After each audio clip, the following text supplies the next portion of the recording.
Hello everyone, so welcome to our YouTube channel that is Chemistry Sarathi. तो जनाब स्वागत है आप सभी का हमारे इस वीडियो में। तो आज हम करने वाले हैं जनरल ऑर्गेनिक केमिस्ट्री के सभी पीवाईक्यूज जो कि अप्रैल अटेम्प्ट 2023 में पूछे गए थे, राइट। एंड हर बार की तरह आपको सबसे पहले इस वीडियो के डिस्क्रिप्शन में जाना है, जो ही पीडीएफ को डाउनलोड करना है, उसको प्रिंट मरवाना है, फिर अकेले बैठकर टाइम बाउंड मैनर में सभी क्वेश्चंस को सॉल्व करना है। उसके बाद आकर के हमारे इस वीडियो सॉल्यूशन को देखना है ताकि आपका कोई भी डाउट रह ना जाए। एंड इसी तरीके से हमने 2022, 2023, 2024 के सभी चैप्टर्स के पीवाईक्यूज करा दिए हैं। अगर कुछ नहीं हुआ है तो जनाब वेट करिए, आगे आने वाले टाइम में वो निश्चित तौर पे कंप्लीट किया ही जाएगा, राइट। अभी के लिए हम इस वीडियो को शुरू करते हैं बिना किसी देरी के। तो जनाब अब बारी है क्वेश्चन नंबर 1 की। Match list 1 with list 2। List 1 में जनाब क्या है, एलिमेंट्स दिए हुए हैं, एंड लिस्ट 2 में रिएजेंट यूज्ड, प्रोडक्ट फॉर्म्ड हमें बताने हैं। तो बेसिकली नाइट्रोजन को डिटेक्ट करने के लिए हम लेसाइंस टेस्ट का यूज करते हैं। बेसिकली आपने निश्चित तौर पे केमिस्ट्री में टेस्ट से रिलेटेड काफ़ी कुछ पढ़ा हुआ होगा। अगर नहीं पढ़ा तो जाइए जनाब, प्रैक्टिकल ऑर्गेनिक केमिस्ट्री का हमने एक वीडियो अपलोड किया हुआ है, उस वीडियो को देखिए। केमिस्ट्री के सारे टेस्ट हमने उस पर्टिकुलर वीडियो में कवर किए हैं, तो निश्चित तौर पे आपका कोई भी डाउट नहीं रहने वाला। अगर आपने उस वीडियो को देखा होता तो निश्चित तौर पर ये क्वेश्चन आपसे 10 से 15 सेकंड में ही क्रैक हो रहा होता, राइट। तो फिलहाल के लिए हम अपने इस क्वेश्चन पर वापस आते हैं। नाइट्रोजन के लिए जनाब हमें लेसाइंस टेस्ट करना होता है। लेसाइंस टेस्ट की फिलहाल हम स्पेलिंग लिख ही देते हैं, अगर गलत हो रही है तो जनाब सही कर लेना। लेसाइंस टेस्ट, एंड यहाँ पर प्रूशियन ब्लू का फॉर्मेशन होता है। प्रूशियन ब्लू का क्या होता है, प्रूशियन ब्लू जनाब हम लिख देते हैं। प्रूशियन ब्लू बेसिकली होता है Fe4Fe6 होगा जनाब, एंड बाहर आ जाएगा 3। प्रूशियन ब्लू जब बन जाता है तभी हम डिटेक्ट कर पाते हैं कि वहाँ पर नाइट्रोजन था, राइट। तो निश्चित तौर पर जनाब ए का होने वाला है 3rd, right. Prussian blue Fe4Fe6 निश्चित तौर पर आपको ये पता चल चुका है। एंड अगर आपको 2 भी आते होंगे तो या 3 भी आते होंगे तो निश्चित तौर पे आप इसको क्रैक कर पाएंगे। तो फिलहाल के लिए हम ए के बेसिस पे कितने ऑप्शन को रिजेक्ट कर सकते हैं उसको देखते हैं। ए का हो जाएगा 3rd, ए का 3rd हो जाएगा तो जनाब निश्चित तौर पे हमारा ऑप्शन नंबर 1 ही सही होने वाला है। अगर आपको एक भी आता था तो फिर आप इस क्वेश्चन को क्रैक कर सकते थे, राइट। तो चलिए जनाब वापस चलते हैं, क्योंकि हम यहाँ पर प्रैक्टिस के लिए बैठे हैं, क्वेश्चन क्रैक करने के लिए नहीं। बी, सल्फर के डिटेक्शन के लिए हम क्या करते हैं, सल्फर के डिटेक्शन के लिए हम सोडियम नाइट्रोप्रोसाइड का यूज करते हैं। सोडियम नाइट्रोप्रोसाइड का यूज करते हैं जनाब। हम यहाँ पर रिएक्शन लिखना ही चाहेंगे क्योंकि आपको थोड़ा समझ में भी आना चाहिए, राइट। Fe यहाँ पर जनाब Cn हो जाएगा, यहाँ पर होल 5 हो जाएगा NO, राइट। अभी आई थिंक हमने सही से लिखा है, यस। एंड अब हम इसकी रिएक्शन करवाते हैं Na2S के साथ, इस तरीके से जनाब हो जाएगा। अब जो बनने वाला है उसको बहुत ही ध्यान से देखिए, हालांकि ये देखते ही आपको आंसर पता चल चुका होगा। बी का होने वाला है फर्स्ट, तो फिलहाल के लिए हम जनाब मार्क कर ही देते हैं। आगे क्या बनने वाला है बहुत ही ध्यान से देखिए, Na4FeCN होल 5 एंड जनाब अंदर हो जाएगा NOS। ऐसा कुछ बनने वाला है। बेसिकली आपको ये सारी चीज़ें, ये सभी रिएक्शंस हमने प्रैक्टिकल ऑर्गेनिक केमिस्ट्री के वीडियो में टेस्ट में बताई हुई हैं, राइट। तो उसको देखिए, निश्चित तौर पे सभी कुछ आपको समझ में आ रहा होगा। तो बेसिकली जनाब सल्फर का हो जाने वाला है फर्स्ट, राइट, यानी कि बी का हो जाएगा फर्स्ट। अब जनाब फास्फोरस के लिए, तो जनाब फास्फोरस के डिटेक्शन के लिए हम एमोनियम मॉलिब्डेट से रिएक्शन करवाते हैं। उसके बाद कैनरी येलो कंपाउंड का फॉर्मेशन होता है, राइट। तो बहुत ही ध्यान से जनाब स्क्रीन पर देखिए, थोड़ी सी स्क्रीन हम ऊपर करेंगे। अमोनियम मॉलिब्डेट का मतलब जनाब होगा NH4 होल ट्वाइस, जनाब यहाँ पर है 4 मॉलिब्डेट, राइट, ऐसा कुछ। ओके, तो जनाब हम सही से लिख ही लेते हैं। बेसिकली आपको आंसर नज़र आने लगा होगा, राइट। जैसा कि हमने यहाँ पर 2-4 चीज़ें लिखी, आपको आंसर नज़र आने लगा होगा। जनाब सी का हो जाएगा 4th, राइट। जनाब अब हमने फास्फोरस को भी कर दिया। अब बारी है हेलोजन की। हेलोजन में क्या होता है, हेलोजन के डिटेक्शन के लिए जनाब हम इसकी रिएक्शन करवाते हैं सिल्वर नाइट्रेट के साथ। तो उसके बाद बनता है स्पेसिफिक कलर्ड PPT, राइट। किसमें कौन सा PPT बनता है उसके लिए जनाब आप स्क्रीन पर ध्यान से देखिए। फिलहाल आपको हेलोजन के साथ अगर रिएक्शन करवानी है सिल्वर नाइट्रेट की, तब जाकर के PPT का फॉर्मेशन होता है। तो फिलहाल हम जनाब क्लोरीन के लिए रिएक्शन लिखते हैं NaCl फॉर एग्जांपल, एंड यहाँ पर हम AgNO3 के साथ रिएक्शन करवाएंगे। तो जनाब क्या बनने वाला है, जनाब बनेगा AgCl प्लस NaNO3, एंड जनाब यहाँ पर NaNO3 होता है वाइट कलर का, यानी कि वाइट PPT का फॉर्मेशन होने वाला है अगर क्लोरीन होगा तो। अब बारी है जनाब ब्रोमीन की। NaBr लिख लेते हैं यहाँ पर हम, एंड यहाँ पर भी AgNO3 के साथ रिएक्शन करवाएंगे। जनाब यहाँ पर बनने वाला है AgBr, यहाँ पर जनाब AgBr का फॉर्मेशन होगा। एंड यहाँ पर जो NaNO3 का फॉर्मेशन होने वाला है वो जनाब होगा पेल येलो कलर का, राइट। पेल येलो, थोड़ी सी हम स्क्रीन को ऊपर करेंगे, यस। अब बारी है जनाब NaI यानी कि आयोडीन के केस में जनाब क्या होगा, AgNO3 यहाँ पर भी होगा, AgI का फॉर्मेशन होने वाला है। एंड जो NaNO3 आप यहाँ पर देखेंगे वो होगा जनाब येलो, या फिर आप डार्क येलो भी बोल सकते हैं, राइट। आपको सभी कुछ सीरियसली मिल चुका है। एंड फिलहाल हम इस क्वेश्चन पर वापस आते हैं। बहुत ही ज़्यादा आगे चले गए हम हेलोजन टेस्ट के लिए, बट इतना आगे हमको नहीं जाना चाहिए अगर हम कोई क्वेश्चन सॉल्व कर रहे हैं तो बेसिकली जनाब डी, हेलोजन के केस में जनाब AgNO3 होता है तो डी का हो जाएगा सेकेंड। तो बेसिकली हमने आंसर 1 मार्क कर लिया था, बट बाकी क्या सही हमने मार्क किए हैं। बी का हो जाएगा फर्स्ट, बी का फर्स्ट, सी का फोर्थ, सी का फोर्थ एंड डी का होने वाला है सेकेंड, राइट, डी का सेकेंड। तो जनाब आंसर नंबर 1 सॉरी ऑप्शन 1 हमारा सही होने वाला है, राइट। तो निश्चित तौर पे ये क्वेश्चन अच्छा था, आपको रिपीट करना चाहिए। बेसिकली आपको ये टेस्ट याद होने चाहिए, हर शिफ्ट में बेसिकली 1 या 2 क्वेश्चन पूछ ही लिए जाते हैं। तो जनाब अब बारी है क्वेश्चन नंबर 2 की। From the figure of column chromatography, तो जनाब क्रोमेटोग्राफी से भी क्वेश्चन आ ही गया। Column chromatography given below, identify incorrect statement. Incorrect जनाब इसको अंडरलाइन कर लो, इनकरेक्ट स्टेटमेंट भूलना बिल्कुल भी नहीं है। आगे बढ़ते हैं, इनकरेक्ट स्टेटमेंट को हमें ढूंढना है। तो बेसिकली यहाँ पर 4 स्टेटमेंट दिए हुए हैं और हमको बताना है इसमें से कौन सा सही है कौन सा गलत है। ओके, स्टेटमेंट ए जनाब, थोड़ी सी screen, yes. Statement A, compound C is more polar than A and B. Compound C is more polar than A and B, नहीं ये वाला तो हो जाएगा गलत। क्यों गलत हो जाएगा, क्योंकि ए ऊपर है। तो पोलैरिटी का अगर हम ऑर्डर लिखें तो जनाब पोलैरिटी का ऑर्डर ये होने वाला है, ए सबसे ज़्यादा पोलर होगा, उसके बाद बी, उसके बाद सी। तो निश्चित तौर पे ए वाला गलत होने वाला है। एंड हम स्टेटमेंट बी को देखते हैं, compound A is least polar, नहीं जनाब कंपाउंड ए मोस्ट पोलर होगा, लीस्ट पोलर नहीं होगा। तो बी वाला भी गलत ही हो जाएगा। एंड सी स्टेटमेंट क्या है, compound B comes out of the column before C and after A, नहीं जनाब ये भी गलत हो जाएगा। And D, compound A spends more time in the column. More time का जनाब क्या कॉन्सेप्ट है, जो सबसे ज़्यादा पोलर होगा वही सबसे ज़्यादा टाइम स्पेंड करने वाला है। तो ए मोस्ट पोलर है तो यही सबसे ज़्यादा टाइम स्पेंड करेगा। ए इज द मोस्ट पोलर, तो फिर निश्चित तौर पे ए सबसे ज़्यादा टाइम स्पेंड करने वाला है कॉलम में, तो ये वाला सही हो जाएगा। बट हमसे क्या पूछा गया था, इनकरेक्ट, राइट। इसीलिए हमने कहा था आपको बहुत ही ध्यान तरीके से लिखना है। इनकरेक्ट आपसे पूछा गया था ABC, तो निश्चित तौर पे हमें यहाँ पर ABC मार्क करने हैं। ABC यानी कि ऑप्शन नंबर 2 यहाँ पर सही होने वाला है, राइट। तो बेसिकली आपको इनकरेक्ट, नॉट करेक्ट, इन चीज़ों का बहुत ही खास ध्यान रखना है, वरना आप जनाब क्वेश्चन आते हुए भी +4 के बजाय -1 लेकर आ रहे होंगे। जनाब ऐसी गलती हम नहीं करेंगे। फिलहाल के लिए हम क्वेश्चन नंबर 3 पर आते हैं। The strongest acid, okay, strongest acid की बात की गई है हमसे, फ्रॉम द फॉलोइंग। नीचे आते हैं स्ट्रॉन्गेस्ट एसिड, तो यहाँ पर 1 2 3 4, तो बेसिकली यहाँ पर 4 कंपाउंड दिए हुए हैं और उसमें से हमको बताना है कि कौन सा स्ट्रॉन्गेस्ट एसिड है।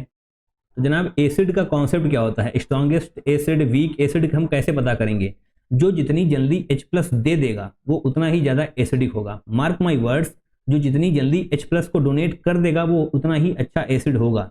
तो हमें यहाँ पर ये देखना है कि कौन सा इन चारों में से कौन सा ऐसा है जो सबसे पहले H+ का डोनेशन करने वाला है। ये वाला H जो आप यहाँ पर देख पा रहे हैं, इसमें से कौन सा ऐसा है जो सबसे पहले H+ का डोनेशन करेगा। और जनाब H+ का डोनेशन कौन करेगा, जिसकी रिंग पर पॉजिटिव चार्ज ज़्यादा होगा वही H+ का डोनेशन सबसे पहले करेगा, क्योंकि जनाब पॉजिटिव पॉजिटिव रिपल करेंगे।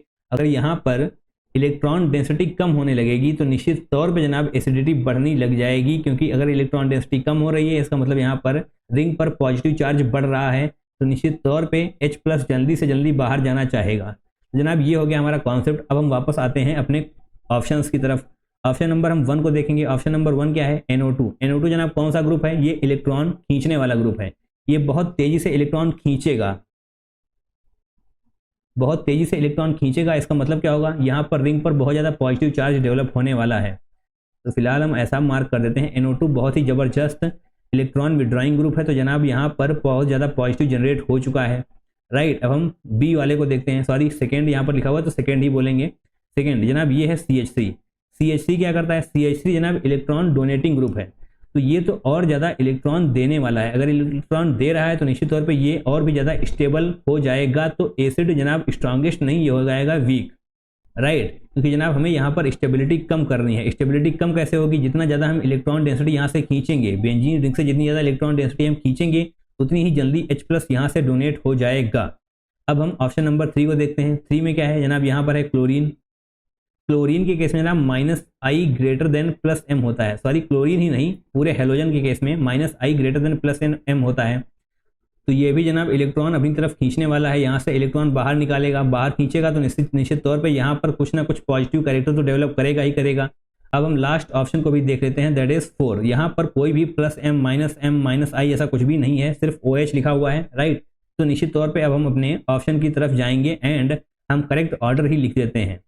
स्ट्रॉन्गेस्ट रिड्यूसिंग एजेंट हमसे पूछा गया तो निश्चित तौर पे जनाब 1 ही इसका करेक्ट आंसर होने वाला है, क्योंकि जनाब NO2 बहुत ही जबरदस्त इलेक्ट्रॉन विड्रॉइंग ग्रुप होता है। इलेक्ट्रॉन विड्रॉइंग ग्रुप बहुत ही अच्छा होता है NO2, तो निश्चित तौर पे बहुत ही पावरफुल तरीके से यहाँ से इलेक्ट्रॉन खींचेगा तो बहुत ज़्यादा पॉजिटिव चार्ज यहाँ पर डेवलप करने वाला है, राइट। तो अगर हम करेक्ट ऑर्डर की बात करें, बेसिकली यहाँ पर आपसे कोई भी ऑर्डर नहीं पूछा गया है, बट निश्चित तौर पे हम ऑर्डर भी बताना चाहेंगे, क्योंकि यहाँ पर हम तो सिर्फ और सिर्फ प्रैक्टिस के लिए ही बैठे हैं। तो जनाब पहला वाला तो सबसे ज़्यादा एसिडिक हो जाएगा, उसके बाद जनाब थर्ड वाला हो जाएगा, क्योंकि ये भी तो -I है, सेकेंड होने वाला है, फर्स्ट के बाद सेकेंड नहीं सॉरी थर्ड हो जाएगा, राइट। एंड अगर हम बात करें सेकेंड तो जनाब सेकेंड नहीं होगा, उससे पहले फोर्थ हो जाएगा, क्योंकि एटलीस्ट फोर्थ इलेक्ट्रॉन दे तो नहीं रहा है, राइट। फोर्थ इस तरीके से होगा एंड सेकेंड वाला सबसे लास्ट में हो जाएगा, क्योंकि जनाब ये तो इलेक्ट्रॉन देने पे लगा है, इलेक्ट्रॉन देने पे लगा है तो निश्चित तौर पे और भी ज़्यादा स्टेबल कर रहा है, राइट। तो जनाब हमने करेक्ट ऑर्डर लिख लिया है, बट हमसे पूछा गया था स्ट्रॉन्गेस्ट एसिड, तो निश्चित तौर पे हम ऑप्शन नंबर 1 को ही टिक करने वाले हैं। ऑप्शन 1 यानी कि जो NO2 वाला है वही सबसे ज़्यादा एसिडिक होने वाला है, राइट। तो ये इस क्वेश्चन को भी हमने क्रैक किया। तो बेसिकली एसिडिटी एंड बेसिडिटी पे काफ़ी सारे क्वेश्चन पूछे जाते हैं, तो आपको ऐसे क्वेश्चन की प्रैक्टिस होनी ही चाहिए एट एनी कॉस्ट, राइट। तो वापस से हम आगे बढ़ेंगे, that is question number 4, the descending order of acidity. तो जनाब एसिडिटी पे एक और क्वेश्चन आ चुका है, descending order of acidity for the following carboxylic acid. Okay, बहुत ही ध्यान से हमको देखना है, ABCDE, COOH यानी कि कार्बोक्सिलिक एसिड तो सभी में है, तो इसको ध्यान मत दीजिए, बाकी पर ध्यान दीजिए, CH3, F3C, ClCH2, FCH2, BrCH2। Okay जनाब बहुत ही ध्यान से हमको देखना है, CH3 को अभी के लिए हम क्या करेंगे, तो जनाब अभी के लिए हम इसको अलग से ड्रॉ करते हैं, CH3 इस तरीके से ड्रॉ कर ही लेते हैं, C double bond OH, right, CH3COOH हमने ड्रॉ कर लिया। एंड जनाब ये तो इलेक्ट्रॉन डोनेट करने वाला है, राइट, CH3 तो इलेक्ट्रॉन डोनेट करने वाला है, तो ये तो जनाब स्टेबिलिटी बढ़ाने वाला है, यानी कि H+ यहाँ से आसानी से डोनेट नहीं होगा, तो एक बार फिर से CH3 वाला सबसे कम ही होने वाला है, राइट। बेसिकली हम आगे भी चेक कर लेंगे, ऐसे नहीं बोलेंगे सबसे कम होने वाला है, बट यहाँ पर जैसे ही हमने ये वाले ऑप्शन देखे फ्लोरीन, क्लोरीन, ब्रोमीन, तो निश्चित तौर पे हमें पता चल चुका है कि ये सबसे कम ही होगा, क्योंकि जनाब ये इलेक्ट्रॉन देने वाला है एंड बाकी सभी इलेक्ट्रॉन खींचने वाले हैं, राइट। अब हम बात करेंगे BCDE की, तो बेसिकली आपको -I की प्रायोरिटी टेबल याद होगी। -I में आपको पता होता है कि फ्लोरीन, क्लोरीन, ब्रोमीन, आयोडीन, इस तरीके से होता है प्रायोरिटी ऑर्डर, यानी कि फ्लोरीन सबसे ज़्यादा -I डोमिनेट करने वाला है, उसके बाद क्लोरीन, उसके बाद ब्रोमीन, उसके बाद आयोडीन। तो यहाँ पर निश्चित तौर पे फ्लोरीन ही डोमिनेट करेगा, बट यहाँ पर B और D में दोनों में ही फ्लोरीन है, बट यहाँ पर है 3 फ्लोरीन, तो निश्चित तौर पे जनाब B वाला ज़्यादा होगा D से, B वाला ज़्यादा होने वाला है D से, राइट। अभी तक हमने यहाँ पर फ्लोरीन के दम पर ये क्रैक किया कि निश्चित तौर पे B वाला ज़्यादा होगा D से।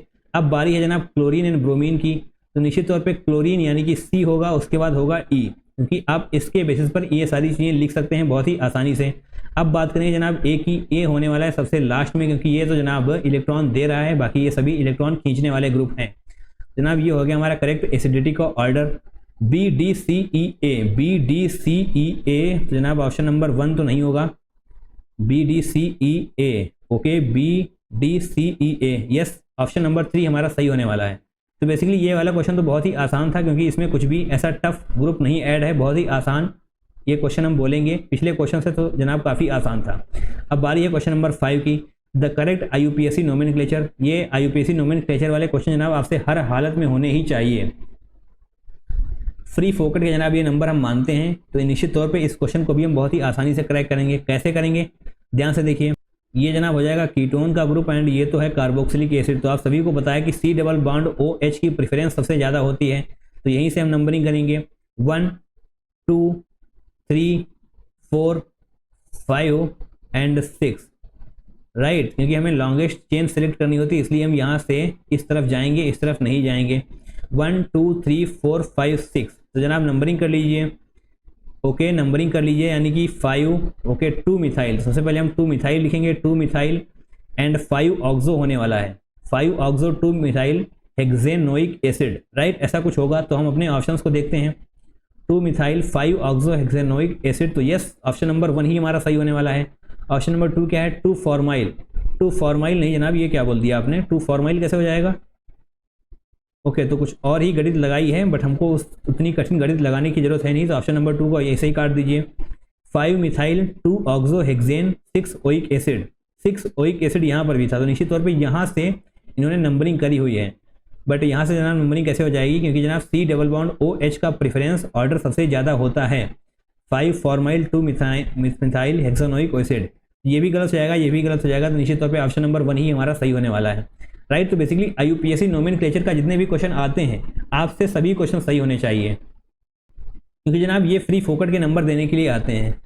और अब बारी है क्वेश्चन नंबर 6 की। क्वेश्चन नंबर 6 जनाब क्या है? Using column chromatography mixture of 2 compounds A and B was separated. A eluted first. This indicates B. Okay, तो यहाँ पर आपको ये बताया गया है कि A का इल्यूशन सबसे पहले हो रहा है, तो उसके बेसिस पर आप ये बताइए कि B क्या होगा। A eluted first, जनाब जो आप यहाँ पर देख पा रहे हैं लिखा हुआ है A eluted first, इसका क्या मतलब हुआ? A eluted first का मतलब जनाब हो जाएगा less strongly adsorbed to the stationary phase. less strongly STRONGLY, less strongly adsorbed to the stationary phase, इसका मतलब क्या जनाब हो जाएगा? A, जो कंपाउंड A है उसकी हम बात कर रहे हैं यहाँ पर। कंपाउंड A होने वाला है वीक एडजॉर्प्शन। कंपाउंड A का अगर जनाब वीक एडजॉर्प्शन है तो निश्चित तौर पे यहाँ पर बात की जा रही है B की। हमसे यहाँ पर पूछा गया है B, तो अगर A का वीक एडजॉर्प्शन है तो निश्चित तौर पे B का हाई एडजॉर्प्शन होगा। हाई यानी कि स्ट्रॉन्गर हम बोल सकते हैं। जनाब B का होने वाला है स्ट्रॉन्गर एडजॉर्प्शन। तो निश्चित तौर पे ऑप्शन नंबर 2 और 4 को हम यहीं से हटा देंगे। एक बार फिर से समझने की कोशिश करिए। A eluted फर्स्ट का मतलब जनाब क्या हो सकता है? जिसका इल्यूशन सबसे जल्दी होने वाला है, उसका मतलब होता है कि लेस स्ट्रांगली एडजॉर्ब था स्टेशनरी फेज से। लेस स्ट्रांगली एडजॉर्ब होने का मतलब है जनाब वीकर एडजॉर्प्शन था, यानी कि अगर A का वीकर एडजॉर्प्शन था तो निश्चित तौर पे B का स्ट्रॉन्गर एडजॉर्प्शन होने वाला है। तो उसके बेसिस पर हमने इन दो ऑप्शन को भी हटा दिया। अब बात करेंगे हम RF की। RF यानी retention factor. RF retention factor का मतलब क्या होगा? कंपाउंड कितना ऊपर तक मूव करेगा। हाई RF का मतलब होता है जनाब कंपाउंड ज़्यादा ऊपर तक मूव करेगा। अगर ज़्यादा ऊपर तक मूव करेगा इसका मतलब होगा less strongly adsorbed to the stationary phase. जिसका RF ज़्यादा है उसका ये मतलब होता है कि वो बहुत ही हल्का सा एडजॉर्ब था स्टेशनरी फेज से। इसका क्या मतलब हुआ? इसका मतलब जनाब ये हुआ कि अगर A का इल्यूशन सबसे पहले हुआ है तो जनाब A का रिटेंशन फैक्टर ज़्यादा होने वाला है। A का रिटेंशन फैक्टर ज़्यादा होगा तो निश्चित तौर पे B का कम होने वाला है। जनाब ऑप्शन नंबर 1 हमारा सही हो जाएगा। Low retention factor and stronger adsorption, यहाँ पर हम B को लिखने वाले थे। दिस इंडिकेट्स B है, यानी कि B का लो रिटेंशन फैक्टर होने वाला है एंड स्ट्रॉन्गर एडजॉर्प्शन होने वाला है, राइट। तो जनाब इस क्वेश्चन को एक बार फिर से रिपीट करना है, इसको मार्क कर लीजिए जनाब, इंपॉर्टेंट क्वेश्चन है। निश्चित तौर पर आपसे गलत होने की प्रोबेबिलिटी बढ़ जाएगी, राइट। तो जनाब फिलहाल के लिए हम बढ़ते हैं नेक्स्ट क्वेश्चन की तरफ। That is question number 7। The decreasing order of hydride affinity for following carbocations is. Okay, so now it's time for question number 7। तो चलिए जनाब क्वेश्चन नंबर 7 को हम करते हैं। The decreasing order of hydride affinity for following carbocations. तो basically हमको क्या बताना है? Decreasing order of hydride affinity for following carbocations. तो बेसिकली आपको एक बात पता होनी चाहिए कि कौन सा कार्बोकैटायन हाइड्राइड को सबसे ज़्यादा अट्रैक्ट करेगा। कौन सा कार्बोकैटायन हाइड्राइड को सबसे ज़्यादा अट्रैक्ट करेगा? तो कौन सा करेगा जनाब? जो ज़्यादा पावरफुल कार्बोकैटायन होगा वही सबसे ज़्यादा अट्रैक्ट करेगा, राइट। एंड जनरली भी ऐसा ही होता है, जो ज़्यादा पावरफुल होता है वही सभी चीज़ों को अट्रैक्ट करता है। जनाब बहुत ही खराब जोक था, आपको समझ में नहीं आया तो कोई बात नहीं, क्वेश्चन पर ही फोकस करते हैं, राइट। तो जनाब जो ज़्यादा पावरफुल होगा कार्बोकैटायन वही हाइड्राइड को अट्रैक्ट करेगा। एंड जैसा कि हम जानते हैं कि अनस्टेबल कार्बोकैटायन में पॉजिटिव चार्ज ज़्यादा होता है in comparison to stable carbocation. अगर आपको समझ में नहीं आया तो हम लिख देते हैं। पॉजिटिव चार्ज की अगर हम बात करें तो जनाब वो अनस्टेबल कार्बोकैटायन में ज़्यादा होता है, राइट।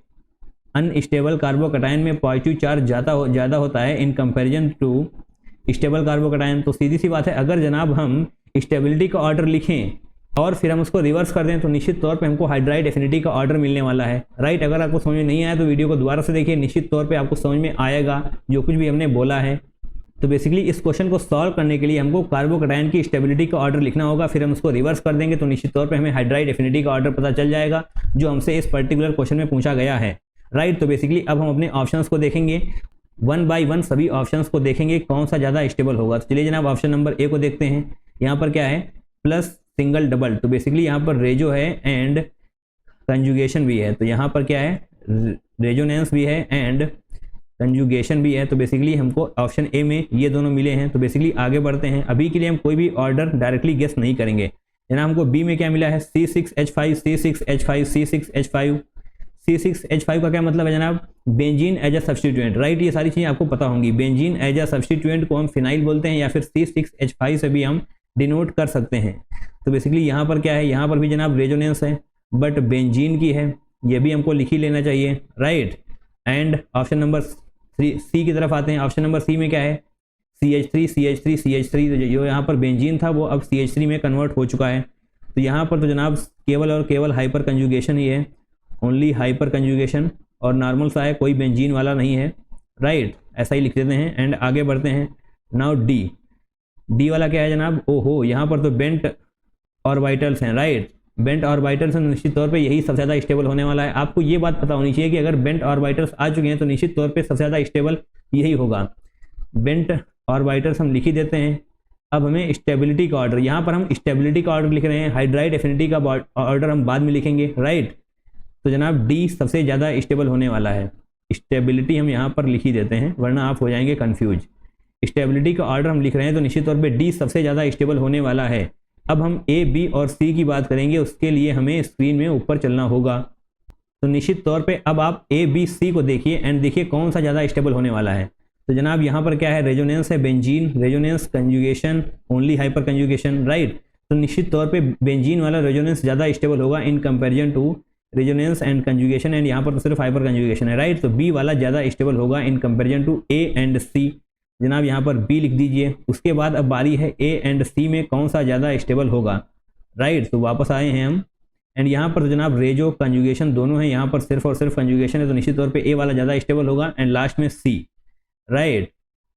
तो डी, बी, ए एंड सी ये हो जाएगा स्टेबिलिटी का ऑर्डर। और हमने कहा था अगर स्टेबिलिटी के ऑर्डर को आप रिवर्स कर देंगे तो निश्चित तौर पे आपको हाइड्राइड एफिनिटी का ऑर्डर मिल जाएगा। तो जो करेक्ट ऑर्डर हमसे पूछा गया है यानी कि हाइड्राइड एफिनिटी का ऑर्डर, उसके लिए हमें स्टेबिलिटी का ऑर्डर रिवर्स करना पड़ेगा। तो निश्चित तौर पे सी सबसे आगे आ जाएगा, उसके बाद ए, उसके बाद बी एंड लास्ट में डी, राइट। CABD ये ऑर्डर होने वाला है। हमसे पूछा क्या गया था, इसको एक बार फिर से हम सही से पढ़ते हैं। द डिक्रीजिंग ऑर्डर यानी कि सबसे बड़ा वाला हमें सबसे पहले लिखना होगा, राइट, डिक्रीजिंग ऑर्डर। तो हमने डिक्रीजिंग ऑर्डर में ही लिखा हुआ है CABD। क्या कोई ऐसा ऑप्शन है CADB CABD? Yes, option number 2 सही हो चुका है। एक बार फिर से हम सही से चेक कर लेते हैं, right. CABD and CABD, yes, option number 2 is going to be the correct one, right. तो बेसिकली इस क्वेश्चन को आपको एक बार और से करना है एंड यहाँ पर प्रिंटिंग एरर है, जब आप प्रिंट आउट निकलवाएंगे तो आपको ये तीनों ऑप्शन नज़र नहीं आएंगे, बट आपको अलग से लिख लेना है। ये थोड़ी सी प्रिंटिंग एरर है, उसके लिए जनाब सॉरी, राइट। बट आप इतना सब कुछ मैनेज कर सकते हैं, कोई बहुत बड़ा तीर नहीं चलाना है आपको, राइट। ये वाला भी सही हो चुका है। अब हम क्वेश्चन नंबर 8 की तरफ मूव ऑन कर रहे होंगे, right. Now question number 8, the correct order for acidity. तो बेसिकली जनाब एसिडिटी बहुत ही इंपॉर्टेंट कॉन्सेप्ट है, इस पे क्वेश्चन आते ही आते हैं एंड काफ़ी ज़्यादा आए हैं, राइट। तो इसको छोड़ के बिल्कुल भी नहीं जाना है। The correct order for acidity of the following hydroxyl compound, right. अब हमें एसिडिटी बतानी है हाइड्रोक्सिल कंपाउंड्स की। तो कोई बात नहीं है ना, कॉन्सेप्ट यहाँ पर भी वही लगेगा। एसिडिटी का मतलब क्या होगा, जितनी जल्दी H+ बाहर जाएगा वो उतना ही ज़्यादा एसिडिक होगा। H+ कितनी जल्दी बाहर जाएगा, जितना ज़्यादा यहाँ पर पॉजिटिव चार्ज डेवलप हो जाएगा, जितनी ज़्यादा यहाँ पर पॉजिटिव डेंसिटी होगी बेंजीन पर, उतनी ही जल्दी H+ यहाँ से बाहर जाना चाहेगा। तो निश्चित तौर पे हमें देखना है कि किसके पास पॉजिटिव डेंसिटी ज़्यादा है एंड किसके पास कम है, राइट। ये हमारा कॉन्सेप्ट हो चुका है, इसको हम 2-3 बार एक्सप्लेन कर चुके हैं। तो जनाब इस पर्टिकुलर कॉन्सेप्ट को आप याद रखिए, इसी से एसिडिटी के सारे क्वेश्चन क्रैक होने वाले हैं, राइट। तो चलिए जनाब ABC ऑप्शन को हम देखते हैं, ABCDE 5 ऑप्शन है यहाँ पर। ए को हम फिलहाल के लिए देखते हैं, CH3OH, CH3 होल साइज, यहाँ पर जनाब CH3 होल साइज लिखा हुआ है COH, राइट। तो निश्चित तौर पे हम ए को सही से ड्रॉ कर लेते हैं, CH3OH। अब जनाब बी को भी हम ड्रॉ कर ही लेते हैं, COH एंड यहाँ पर जनाब CH3 हो जाएगा, CH3 यहाँ पर हो जाएगा एंड CH3 यहाँ पर हो जाएगा। आप सभी को पता है CH3 कौन सा ग्रुप है, +I ग्रुप। +I ग्रुप बोले तो इलेक्ट्रॉन देने वाला ग्रुप यानी कि इलेक्ट्रॉन डोनेटिंग ग्रुप। CH3 जो है जनाब वो है इलेक्ट्रॉन डोनेटिंग ग्रुप, इसको हम सही से लिख लेते हैं electron donating group CH3। Electron donating group यानी कि जनाब ये इलेक्ट्रॉन देने वाला है, इलेक्ट्रॉन देने वाला है तो निश्चित तौर पर स्टेबिलिटी को बढ़ाएगा। स्टेबिलिटी को बढ़ाएगा इसका क्या मतलब हुआ, यहाँ पर जनाब जो पॉजिटिव चार्ज डेवलप करने की हम बात कर रहे थे वो सबसे कम डेवलप होगा, क्योंकि ऑलरेडी निगेटिव चार्ज जो कि यहाँ पर इलेक्ट्रॉन डोनेटिंग है ना, तो इलेक्ट्रॉन देने का मतलब इसको और ज़्यादा स्टेबलाइज करने वाला है, तो निश्चित तौर पे A और B कम ही होने वाले हैं। एंड यहाँ पर भी जनाब यहाँ पर तो तीन CH3 लगे हुए हैं, यानी कि ये तो सबसे कम होने वाला है। आई थिंक अभी के लिए हम ये मान लेते हैं कि A एंड B में जनाब B वाला सबसे कम होगा। यहाँ पर 3 CH3 हैं एंड A में एक ही CH3 है, तो यहाँ से इतना तो क्लियर हो चुका है कि B वाला कम होगा A से, यानी कि A की एसिडिटी ज़्यादा होने वाली है इन कंपेरिजन टू B। तो चलिए जनाब अब हम आगे बढ़ते हैं। C तो एज इट इज है, यहाँ पर कोई भी +I -I ग्रुप नहीं लगा हुआ है, तो चलिए जनाब आगे बढ़ते हैं। MEO, अब बारी है MEO की। MEO कौन सा ग्रुप है जनाब, तो बेसिकली MEO भी है इलेक्ट्रॉन डोनेटिंग ग्रुप एंड इसका +M डोमिनेट करता है -I से, राइट। तो ये भी इलेक्ट्रॉन डोनेट करने वाला ही ग्रुप है। और अब हम आगे बढ़ते हैं यानी कि जनाब यहाँ पर आते हैं, तो बेसिकली ये क्या है OH NO2, तो बेसिकली हम इसको हटा देंगे, सेम ही लिखा हुआ है, राइट। NO2 ये तो जनाब है इलेक्ट्रॉन खींचने वाला ग्रुप, इलेक्ट्रॉन खींच लेगा जनाब, ये इलेक्ट्रॉन देने वाला नहीं है, इलेक्ट्रॉन खींचने वाला ग्रुप है। ये इलेक्ट्रॉन खींचेगा यानी कि यहाँ पर जो बेंजीन रिंग है इस पर और भी ज़्यादा पॉजिटिव चार्ज डेवलप होने वाला है जनाब, पॉजिटिव चार्ज बहुत ज़्यादा डेवलप होने वाला है, तो निश्चित तौर पे E, इसको हम E लिख देते हैं, राइट। E की एसिडिटी सबसे ज़्यादा होगी in comparison to ABCD E, right. E की एसिडिटी सबसे ज़्यादा होने वाली है क्योंकि यहाँ पर इलेक्ट्रॉन खींचे जा रहे हैं एंड बेंजीन पर पॉजिटिव चार्ज डेवलप हो रहा है, तो निश्चित तौर पे E की एसिडिटी सबसे ज़्यादा होने वाली है। अब बारी है जनाब E के बाद किसकी होगी, एंड E के बाद जनाब होगी C की, इसको C लिख देते हैं यहाँ पर। E के बाद C की होगी, क्यों होगी, क्योंकि A B एंड D में तो इलेक्ट्रॉन दिए जा रहे हैं, यानी कि स्टेबिलिटी को और भी ज़्यादा बढ़ाया जा रहा है एंड एसिडिटी को और भी ज़्यादा कम किया जा रहा है, बट एटलीस्ट C में इलेक्ट्रॉन दिए तो नहीं जा रहे हैं, तो निश्चित तौर पर C की एसिडिटी ज़्यादा होने वाली है in comparison to ABD, right.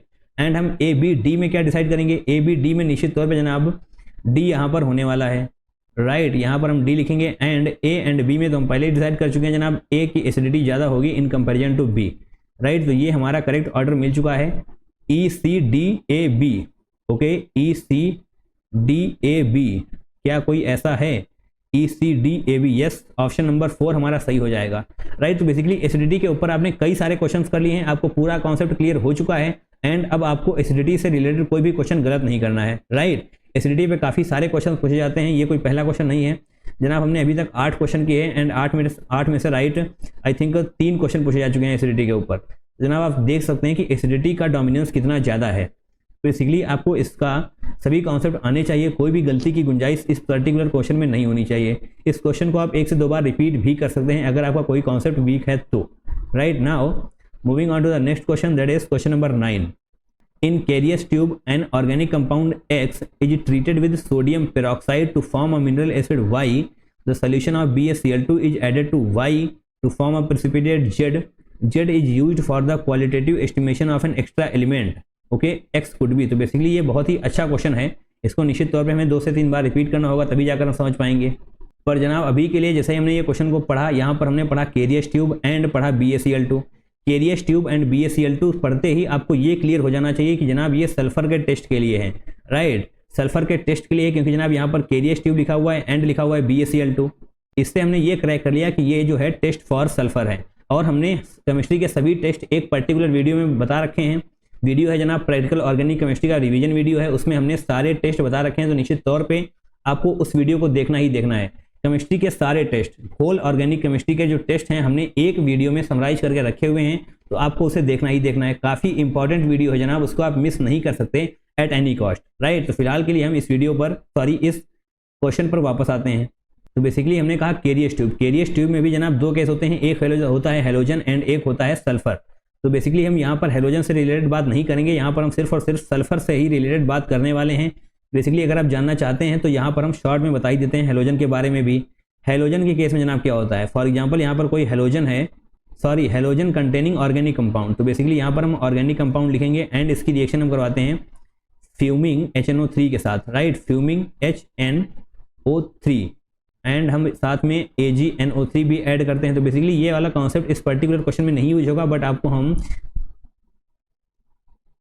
बताना चाहते हैं ताकि आपका केरियस ट्यूब से रिलेटेड कोई भी डाउट रहे ना, right. Organic compound plus fuming HNO3 plus AgNO3 के साथ रिएक्शन करवाते हैं तो जनाब जो कार्बन होता है वो हो जाता है CO2 में कन्वर्ट, हाइड्रोजन जनाब H2O में कन्वर्ट हो जाता है, एंड जो आपको यहाँ पर हेलोजन दिखाई देगा इसमें वो जनाब कन्वर्ट हो जाता है AgX में, राइट। इस तरीके का कन्वर्जन होता है अगर हेलोजन से रिलेटेड ये भी कोई भी क्वेश्चन होता है तो। Now back to our question जनाब क्या था यहाँ पर, तो जनाब BaCl2 लिखा हुआ है तो निश्चित तौर पे सल्फर से रिलेटेड ये वाला क्वेश्चन है। एंड जनाब अगर हम सल्फर की बात करें तो कुछ ऐसा ही होता है, बहुत ज़्यादा डिफरेंस आता नहीं है। ऑर्गेनिक कंपाउंड यहाँ पर भी हम फ्यूमिंग HNO3 ही लेते हैं, राइट, फ्यूमिंग HNO3 भी लेते हैं, बट यहाँ पर हमारे पास फ्यूमिंग HNO3 के बजाय एक ऑप्शन और होता है, यहाँ पर हम ले सकते हैं सोडियम पेरोक्साइड। सोडियम पेरोक्साइड बोले तो Na2O2, राइट, सोडियम पेरोक्साइड भी हम ले सकते हैं। तो निश्चित तौर पे क्या फॉर्मेशन होने वाला है इसको बहुत ही ध्यान से देखिए।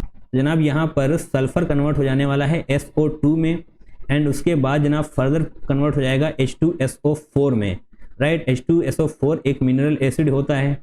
इस बातें आपको अगर नहीं पता तो जनाब शॉर्ट नोट कॉपी में नोट कर लीजिए, इसी से क्वेश्चन क्रैक होने वाले हैं, राइट। H2SO4 की रिएक्शन जब हम करवाते हैं BaCl2 के साथ, H2SO4 की रिएक्शन जब हम BaCl2 के साथ करवाते हैं तो जनाब वो कन्वर्ट हो जाता है BaSO4 में। अब जनाब वापस से क्वेश्चन को पढ़िए, हमने काफ़ी कुछ एक्सप्लेन कर दिया है। In Carius tube an organic compound X, right, is treated with sodium peroxide, जनाब ये होगी sodium peroxide, to form a mineral acid Y, यानी कि मिनरल एसिड Y जो आपसे यहाँ पर कहा जा रहा है वो है H2SO4, right. The solution of BaCl2 is added to Y, यानी कि H2SO4 के साथ जब हम BaCl2 की एडिशन करते हैं to form a precipitate Z, ये होता है बेसिकली प्रेसिपिटेट। ये बात आपको पता होनी चाहिए, हम बताना थोड़ा सा भूल गए थे बट आपको याद होनी चाहिए। BaSO4 यानी कि Z जो है वही है BaSO4। Z is used for the qualitative estimation of an extra element, right. तो basically X could be, X क्या होगा उससे पहले हमको ये पता होना चाहिए कि X में सल्फर होगा, राइट, क्योंकि अगर सल्फर ही नहीं होगा तो जनाब ये कुछ होने वाला ही नहीं है। जैसा कि हमने आपसे पहले कहा था केरियस ट्यूब एंड BaCl2 का मतलब है टेस्ट फॉर सल्फर। तो बेसिकली जो भी X होगा यानी कि जो भी ऑर्गेनिक कंपाउंड होगा उसमें सल्फर भी होगा। तो यहाँ पर जनाब हम रेड पेन से लिखना चाहेंगे X का मतलब जनाब हो जाएगा sulphur containing organic compound, right, sulphur containing organic compound, and Y जो आपसे यहाँ पर कहा गया है Y मिनरल एसिड यानी कि H2SO4 है इस पर्टिकुलर क्वेश्चन में, एंड Z जनाब क्या हो जाएगा, Z हो जाएगा BaSO4, राइट, जो कि आपको यहाँ पर दिया हुआ है PPT, right, precipitate BaSO4। PPT का मतलब पावर पॉइंट में समझ लेना, राइट, PPT यानी कि प्रेसिपिटेट। और अब हमें पता करना है कि इन चारों ऑप्शन में ऐसा कौन सा है जिसके पास सल्फर है। जिसके पास सल्फर होगा वही जनाब करेक्ट आंसर होने वाला है। तो बेसिकली ये बहुत ही शानदार, बहुत ही लाजवाब क्वेश्चन है।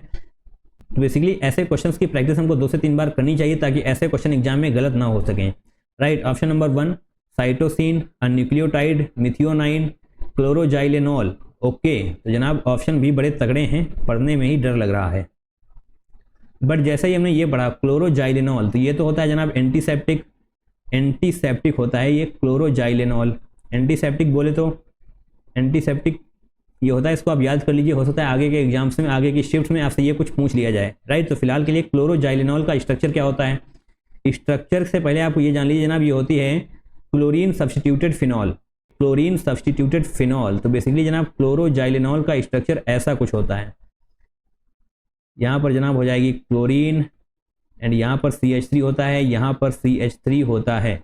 तो क्या आपको इस स्ट्रक्चर में कहीं पर भी सल्फर नजर आ रहा है, नहीं आ रहा है, तो निश्चित तौर पे ऑप्शन नंबर 4 नहीं होगा, राइट। अब हम ऊपर चलते हैं, ऊपर यानी कि ऑप्शन नंबर 1, 2, 3 को चेक करते हैं। और अब जैसे ही हमने इन 3 ऑप्शंस को पढ़ा, साइटोसिन, न्यूक्लियोटाइड, मिथियोनाइन, जैसे ही हमने मिथियोनाइन पढ़ा कुछ तो दिमाग में क्लिक करना चाहिए जनाब, अगर नहीं क्लिक कर रहा है तो रिवीजन की सख्त जरूरत है।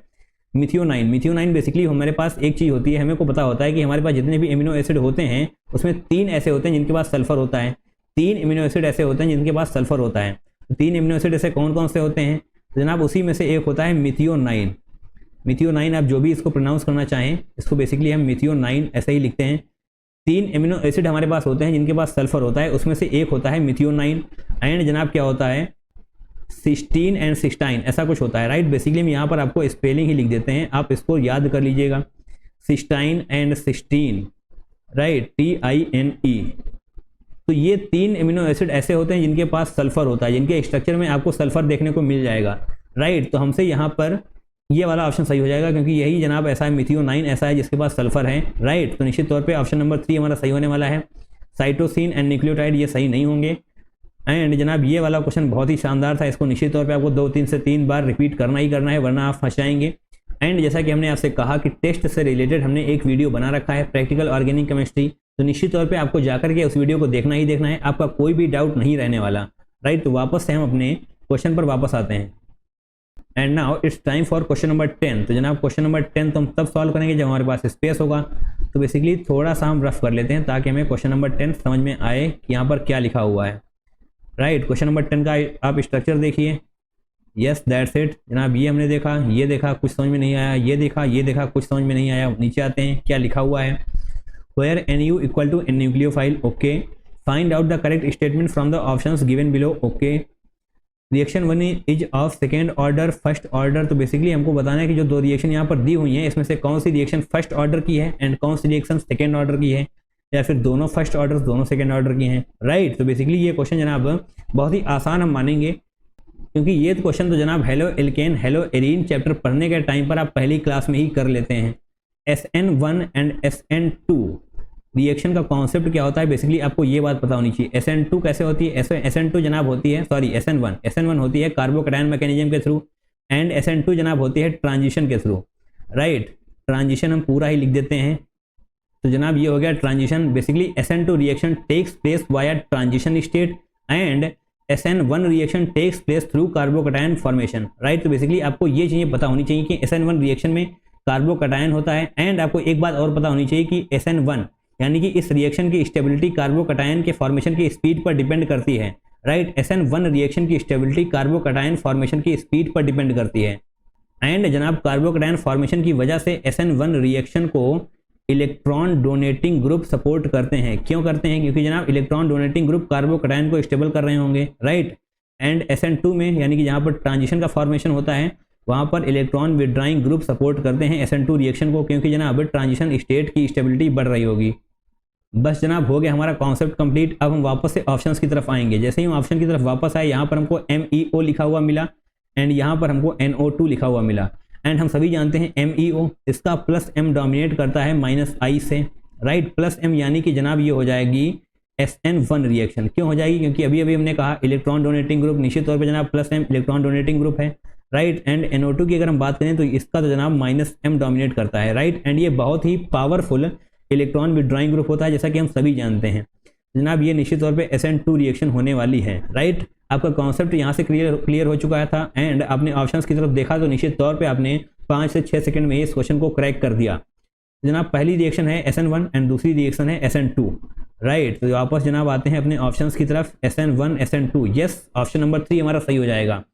Reaction first is of first order, yes, and second is of second order. तो जनाब ये क्वेश्चन भी हमने क्रैक किया एंड अब हम आगे बढ़ते हैं। तो बेसिकली अभी तक जितने भी क्वेश्चन हमको मिले हैं कुछ अच्छे भी हैं एंड कुछ बहुत ही सरल भी हैं। तो बेसिकली हम एक बैलेंस्ड पेपर बोल सकते हैं अभी तक जो जितना भी हमने सॉल्व किया है। अब बारी है जनाब क्वेश्चन नंबर 11 की। Thin layer chromatography TLC of a mixture shows the following observation. तो बेसिकली आपको TLC कॉलम क्रोमेटोग्राफी एंड हर तरीके के प्यूरिफिकेशन के बारे में हमने आपको एक वीडियो में बताया हुआ है, तो जनाब जाकर के उस वीडियो को जरूर से देखिए, purification of organic compounds, right. And वहाँ पर हमने थिन लेयर क्रोमेटोग्राफी के बारे में भी बताया है। अगर आपको विश्वास नहीं है तो जनाब स्क्रीन पर देखिए, आपको नजर आ जाएगा, राइट। तो फिलहाल के लिए हम इसको वापस से देखते हैं। यहाँ पर हमसे क्या बताया गया है, क्या पूछा गया है, sorry, the correct evolution of order, the correct order of evolution in silica gel, okay, silica gel column chromatography. जनाब जो ऊपर होगा उसी का इल्यूशन सबसे पहले हो जाएगा, तो निश्चित तौर पे ए के बाद आएगा C, उसके बाद आ जाएगा B, राइट। ACB यही ऑर्डर फॉलो होने वाला है। ACB कहाँ पर लिखा हुआ है, ऑप्शन नंबर 3। जनाब हो गया, बहुत ही आसान सा क्वेश्चन था, कुछ भी टफ नहीं था इसमें। ACB को हमने टिक किया एंड आगे बढ़े, ऑप्शन नंबर 3 सही होगा। And now it's time for question number 12। Question number 12 क्या है जनाब, the number of hyperconjugation structures involved to stabilise carbocation formed in the above reaction is, okay. तो ये वाला क्वेश्चन भी जनाब एक अच्छा क्वेश्चन है, तो वापस से हम इसको सही तरीके से करेंगे, राइट। यहाँ पर लोन पेयर होंगे, राइट। ऑक्सीजन पे जनाब लोन पेयर होते ही होते हैं, ये बात आपको पता है। एंड ये वाला लोन पेयर जनाब अटैक करेगा H+ पे, राइट। H+Br- यहाँ पर है, H+ पे रिएक्ट करेगा, अटैक करेगा, सॉरी। तो जनाब क्या बनने वाला है, इस तरीके से हम यहाँ पर बनाएंगे, बहुत ही ध्यान से देखिए। जस्ट अ सेकेंड जनाब, ये कंप्लीट हो गया हमारा। एंड यहाँ पर तो Me था ही, तो Me ऐसे ही रहेगा। यहाँ पर जनाब OH2 बन जाएगा, राइट, OH2 बन जाएगा एंड उसके बाद ये निकल कर बाहर चला जाएगा। जैसा कि आप सभी जानते हैं ये चीज़ आपने कई बार करी हुई है, कुछ भी यहाँ पर नया नहीं है, राइट। तो अब उसके बाद क्या फॉर्मेशन होने वाला है, इस तरीके से जनाब बनने वाला है, जस्ट अ सेकेंड, कार्बोकैटायन का फॉर्मेशन होगा ऑब्वियसली, यहाँ पर कार्बोकैटायन बन जाएगा एंड ये Me तो आप देख ही पा रहे हैं। एंड उसके बाद जनाब क्या होगा, यहाँ पर जनाब होगी मिथाइल शिफ्ट। आपने मिथाइल शिफ्ट, हाइड्राइड शिफ्ट के बारे में पढ़ा ही है, अगर नहीं पढ़ा तो जनाब पढ़िए, राइट। इन चीज़ों को आप छोड़कर नहीं जा सकते, अदरवाइज ऐसे क्वेश्चन आप क्रैक नहीं कर पाएंगे। फिलहाल हम मिथाइल शिफ्ट यहाँ पर करेंगे, ये वाली मिथाइल जनाब यहाँ पर आ जाएगी, तो निश्चित तौर पर कार्बोकैटायन कहाँ पर आएगा उसके लिए आप स्क्रीन पर अपना ध्यान बना कर रखिए, राइट। इस तरीके से थोड़ी सी डायग्राम में समस्या हो सकती है बट कोई बात नहीं जनाब, यहाँ पर आ जाएगा कार्बोकैटायन एंड अब जो हम नेक्स्ट शिफ्ट करने वाले हैं वो जनाब होगी हाइड्राइड शिफ्ट। तो बेसिकली हम लिखना भी चाहेंगे कहाँ पर मिथाइल शिफ्ट हो रही है एंड कहाँ पर हाइड्राइड शिफ्ट हो रही है, राइट जनाब। मिथाइल शिफ्ट होगी तब जाकर नीचे वाला बनेगा and methyl shift, right. And यहाँ पर भी जनाब हाइड्राइड शिफ्ट होने वाली है, राइट। जस्ट अ सेकेंड, अब हम वापस अपने रेड पेन को लेकर आएंगे एंड हाइड्राइड शिफ्ट के बाद जनाब क्या बनने वाला है, स्क्रीन से फोकस जनाब आपका हटना नहीं चाहिए। अगर स्क्रीन से फोकस हट गया तो जनाब क्वेश्चन ये समझ में आएगा नहीं, राइट। हाइड्राइड शिफ्ट के केस में जनाब Me तो यहीं पर रहेगा, यहाँ वाला हाइड्रोजन जनाब इसके पास आ जाएगा, ये प्लस यहाँ पर चला जाएगा, तो निश्चित तौर पे यहीं पर आप प्लस दिखाएंगे। तो अब जनाब ये हो जाएगा स्टेबल। कैसे हो जाएगा, उसके लिए आपको अल्फा H काउंट करने होंगे, राइट। अल्फा H काउंट करने होंगे, तो यस कैसे करेंगे हम अल्फा H काउंट, यहाँ पर जनाब 1 2, यहाँ पर तो 2 ही अल्फा H हैं, राइट। एंड यहाँ पर कितने अल्फा H होंगे, 1 2 3 4, तो जनाब यहाँ पर हो जाएंगे बेसिकली 4 अल्फा H, राइट। अगर अल्फा H आपको समझ में नहीं आ रहा तो जनाब सीखिए कैसे होगा। फिलहाल हम यहाँ पर आपको बता ही देते हैं अल्फा H कैसे हम काउंट कर रहे हैं। प्लस को पकड़िए, उसके अगल बगल सारे कार्बन पर देखिए कितने H हैं, उसके अगल बगल सारे कार्बन पर देखने हैं आपको कितने H हैं। ये आपने प्लस देखा एंड इसके बगल वाला कार्बन कौन है, ये, इसके पास वाला ये, तो यहाँ पर तो कोई भी H नहीं है क्योंकि कार्बन की चारों वैलेंसी सेटिस्फाई हो चुकी हैं। यहाँ पर जनाब 2 अल्फा H आपको मिल जाएंगे, राइट, क्योंकि 2 H यहाँ पर इस कार्बन से जुड़े हुए हैं तो वही दोनों अल्फा H होने वाले हैं, राइट। तो इस पर्टिकुलर के लिए 2 अल्फा H हैं एंड इस पर आइए, यहाँ पर जनाब यहाँ पर प्लस है, उसके बाद आप प्लस है, इसका मतलब यहाँ पर कार्बन है, यहाँ पर कार्बन है, यहाँ पर कार्बन है, तो इन तीनों कार्बन पर हम देखेंगे मिलाकर कितने H हैं, उन्हीं को हम बोलते हैं अल्फा H, राइट। तो जनाब इस कार्बन पर 1 H है, इसके पास 2 H हैं, इसके पास 1 H है, तो निश्चित तौर पे 4 अल्फा H आपको मिल जाएंगे। एंड यहाँ पर जनाब काउंट करिए एंड बताइए हमको कितने अल्फा H हैं। तो बेसिकली जैसे ही आप काउंट करेंगे यहाँ पर Me यानी CH3, तो निश्चित तौर पे यहाँ पर 3 अल्फा H यहाँ पर हैं, 1 यहाँ पर हो जाएगा, सॉरी 2 यहाँ पर हो जाएंगे, 1 यहाँ पर हो जाएगा, तो निश्चित तौर पर जनाब यहाँ पर होने वाले हैं 6 अल्फा H। ये स्टेबिलिटी बढ़ती जा रही थी, इसलिए हम यहाँ पर हाइड्राइड शिफ्ट मिथाइल शिफ्ट करते हुए आगे बढ़ रहे थे, राइट। अब यहाँ पर हो चुकी है स्टेबिलिटी कंप्लीट।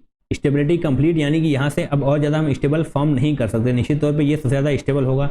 अब हमसे क्वेश्चन में क्या पूछा गया था, number of hyperconjugation structures involved to stabilise carbocations formed in the above reaction. तो हमें बेसिकली यहाँ पर ऐड करने होंगे अल्फा H, बट यहाँ पर ये हो चुका है स्टेबल, तो इसके हम सारे अल्फा H ऐड नहीं कर सकते। यहाँ पर हम सिर्फ और सिर्फ 1 अल्फा H करेंगे क्योंकि जनाब ये स्टेबल हो चुका है, ओके।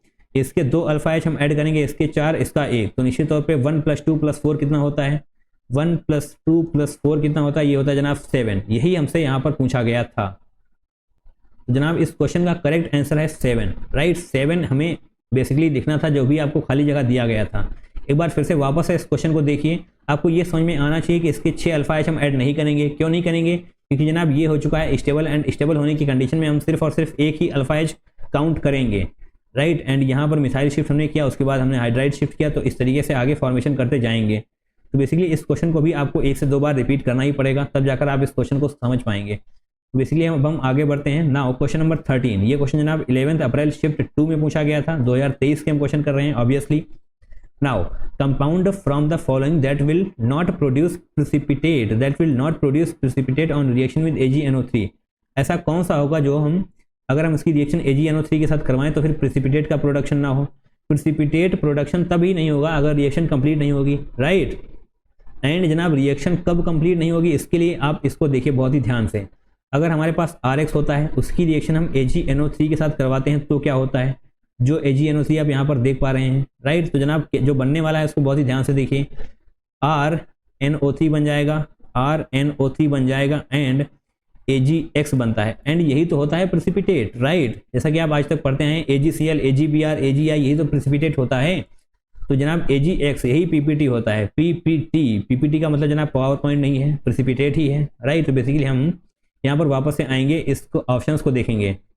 तो बेसिकली ऑप्शन देखने से पहले आप एक बात और समझिए, यहाँ पर R+ होगा, X- होगा। तो जनाब अगर R+ स्टेबल ही नहीं होगा तो PPT का फॉर्मेशन कहाँ से हो जाएगा, राइट। अगर R+ स्टेबल होगा तभी तो जनाब यहाँ पर आकर जुड़ेगा।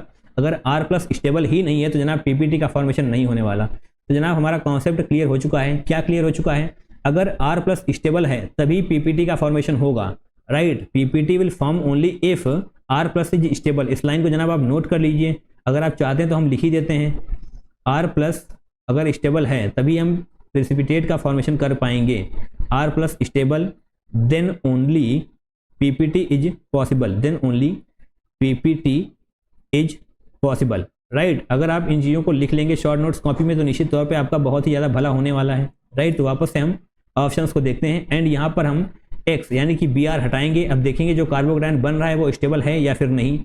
अगर जनाब यहाँ से Br हटाएं तो यहाँ पर जनाब प्लस लगाएंगे, यहाँ से हटाएं तो जनाब यहाँ पर प्लस लगाएंगे। तो जो ये बना वो क्या है? जो ये बना वो है जनाब बहुत ही ज़्यादा स्टेबल। कैसे स्टेबल है इसके लिए जनाब आप एक बार फिर से इसको सही तरीके से ड्रॉ कर ही लीजिए, ये प्लस। अब जनाब ये हो जाएगा साइक्लिक प्लेनर कंजुगेशन एंड इसके पास हैं 2 पाई इलेक्ट्रॉन्स। जैसा कि आप सभी को पता है कि अगर डबल बॉन्ड है तो उसके पास होते हैं 2 पाई इलेक्ट्रॉन्स। डबल बॉन्ड है, 2 पाई इलेक्ट्रॉन्स हैं, साइक्लिक है, कंजुगेशन है। अगर आपको कुछ क्लिक नहीं कर रहा है तो जनाब लिखते जाइए, क्लिक होता चला जाएगा। पहला पॉइंट हम लिखते हैं साइक्लिक, दूसरा पॉइंट हम लिखते हैं प्लेनर यानी कि सभी sp2 हैं, राइट, निश्चित तौर पे। एंड ये कंजुगेशन भी है एंड इसके जैसे ही आप इलेक्ट्रॉन्स पाई इलेक्ट्रॉन्स ऐड करेंगे तो जनाब आएगा 2, क्योंकि एक ही डबल बॉन्ड है एंड 2 पाई इलेक्ट्रॉन्स हैं। तो जनाब आपको एक बात क्लिक करनी चाहिए कि ये है एरोमेटिक एंड एरोमेटिक तो होता है बहुत ही ज़्यादा स्टेबल, राइट। एरोमेटिक तो बहुत ही ज़्यादा स्टेबल होता है। तो जनाब ये है एरोमेटिक, स्टेबल है तो निश्चित तौर पे R+ का फॉर्मेशन होगा। R+ का फॉर्मेशन होगा तो निश्चित तौर पे PPT भी पॉसिबल होगी। तो ये वाला सही नहीं होगा क्योंकि हमसे क्या पूछा गया है, हमसे पूछा गया है इसमें PPT का फॉर्मेशन नहीं होगा, राइट। अब हम ऑप्शन नंबर 2 को देखते हैं। जैसे ही आप इसको हटाएंगे यहाँ पर आ जाएगा प्लस। यहाँ पर प्लस होने का मतलब है जनाब बेंजाइल कार्बोकैटायन एंड आप सभी को पता है कि बेंजाइल कार्बोकैटायन भी स्टेबल होता है, राइट। तो बेसिकली हम अपना पेन चेंज कर लेते हैं, वाइट पर आ जाते हैं, जस्ट अ सेकेंड, यस जनाब ये हो जाएगा स्टेबल, राइट। अभी भी येलो ही है, इसको हम पहले वाइट कर लेते हैं, हमको सही से लिखते हुए नहीं बन रहा है इसमें, राइट। स्टेबल जनाब ये भी हो जाएगा स्टेबल। तो निश्चित तौर पे ये वाला भी PPT का फॉर्मेशन कर ही लेगा। एंड अब जनाब बारी है 3 की, ऑप्शन नंबर 3। इसको जैसे ही आप यहाँ से हटाएंगे यहाँ पर प्लस बनेगा, यहाँ पर प्लस बनेगा तो निश्चित तौर पे जनाब ये भी स्टेबल होने वाला है। क्यों स्टेबल होगा? क्योंकि जनाब ये तो हो जाएगा एलाइलिक कार्बन। बेसिकली आपको एलाइलिक, बेंजाइलिक, विनाइलिक इन सभी के बारे में आप halo alkane, hello arene chapter में पढ़ते हैं, राइट। कौन सा कार्बन क्या है उसके बारे में आपको एलाइलिक, विनाइलिक, बेंजाइलिक इन सभी तरीके के कार्बोकैटायंस के बारे में आपको halo alkane, hello arene chapter में पढ़ाया जाता है। तो जनाब वहीं पे पढ़िए, यहाँ पर फिलहाल हम नहीं एक्सप्लेन कर सकते, राइट। तो जनाब ये हो जाएगा एलाइलिक एंड जनाब एलाइलिक होता है स्टेबल, तो ये भी स्टेबल हो जाएगा। तो ये भी हमारे आंसर में नहीं होने वाला। ऑब्वियसली अगर तीनों रिजेक्ट हो चुके हैं तो चौथा वाला ही होगा। कैसे होगा जनाब? जैसे ही आप यहाँ से इसको हटाएंगे तो जनाब कार्बोकैटायन यहाँ पर बनने वाला है यानी कि vinylic carbocation and vinylic carbocation होता है अनस्टेबल।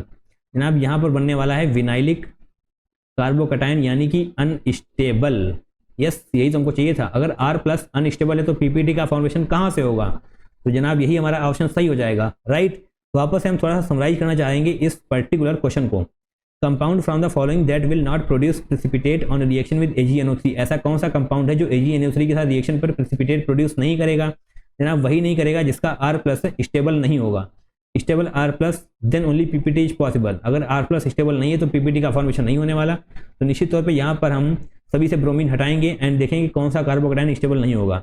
तो जैसा हम करेंगे तो निश्चित तौर पे हमको यहाँ पर विनाइलिक कार्बोकैटायन देखने को मिलेगा जो कि अनस्टेबल होगा। तो निश्चित तौर पे इसी का PPT का फॉर्मेशन नहीं होने वाला, राइट।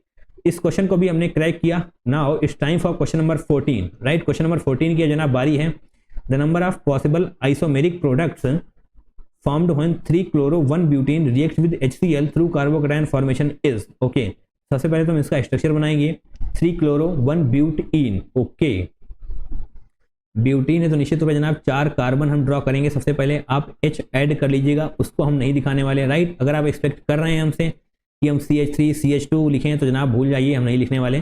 3 क्लोरो 1 ब्यूटीन, 1 ब्यूटीन तो जनाब यहाँ पर हम डबल बॉन्ड कर देते हैं, तो निश्चित तौर पे 1 2 3 यहाँ पर क्लोरीन होगा। 3 क्लोरो 1 ब्यूटीन हमने बना लिया है। अब हम इसकी रिएक्शन करने वाले हैं HCl के साथ, HCl यानी कि H+Cl- के साथ, H+Cl- के साथ रिएक्शन करने वाले हैं हम। थोड़ी सी स्क्रीन गड़बड़ कर रही है, बट क्यों कर रही है, जस्ट अ सेकेंड। अब जनाब क्या होगा, अब जो डबल बॉन्ड आप यहाँ पर देख पा रहे हैं वो H+ पर अटैक करेगा। कैसे करेगा, उसके लिए हम रेड पेन वापस लेकर आते हैं। यस, डबल बॉन्ड H+ पर अटैक करेगा, कर दिया जनाब। तो इस तरीके से बनने वाला है C C C, सारे सिंगल बॉन्ड हो जाएंगे एंड यहाँ पर जनाब प्लस आ जाएगा। क्लोरीन आप यहाँ पर देख ही पा रहे हैं, क्लोरीन के पास होते हैं लोन पेयर्स, राइट। एंड अब हमारे पास 2 तरीके से अटैक होगा, क्लोरीन, इंटरनल क्लोरीन, एंड बाहर से अगर क्लोरीन अटैक करेगा तब क्या होगा। तो बेसिकली अंदर से हम अटैक करा लेते हैं पहले क्लोरीन। अगर ये वाला क्लोरीन यानी कि ये जो लोन पेयर आप देख पा रहे हैं क्लोरीन पर, वो अटैक करने वाले हैं प्लस पर, राइट। तो जनाब जो बनने वाला है इसको बहुत ही ध्यान से देखिए। बट 1 मिनट, जो भी यहाँ पर बनेगा उससे पहले हमें हाइड्राइड शिफ्ट कराना होगा, क्योंकि जनाब यहाँ पर तो हैं 4 alpha H and hydride shift के बाद हो जाएंगे 5 अल्फा H। जनाब हम पहले हाइड्राइड शिफ्ट कराएंगे, हाइड्राइड शिफ्ट कराने के बाद जो बनने वाला है वो जनाब ये होगा Cl, एंड हाइड्राइड शिफ्ट के बाद जनाब ये जो प्लस है ये यहाँ पर आ जाएगा, यहाँ वाला प्लस यहाँ पर आ जाएगा, राइट।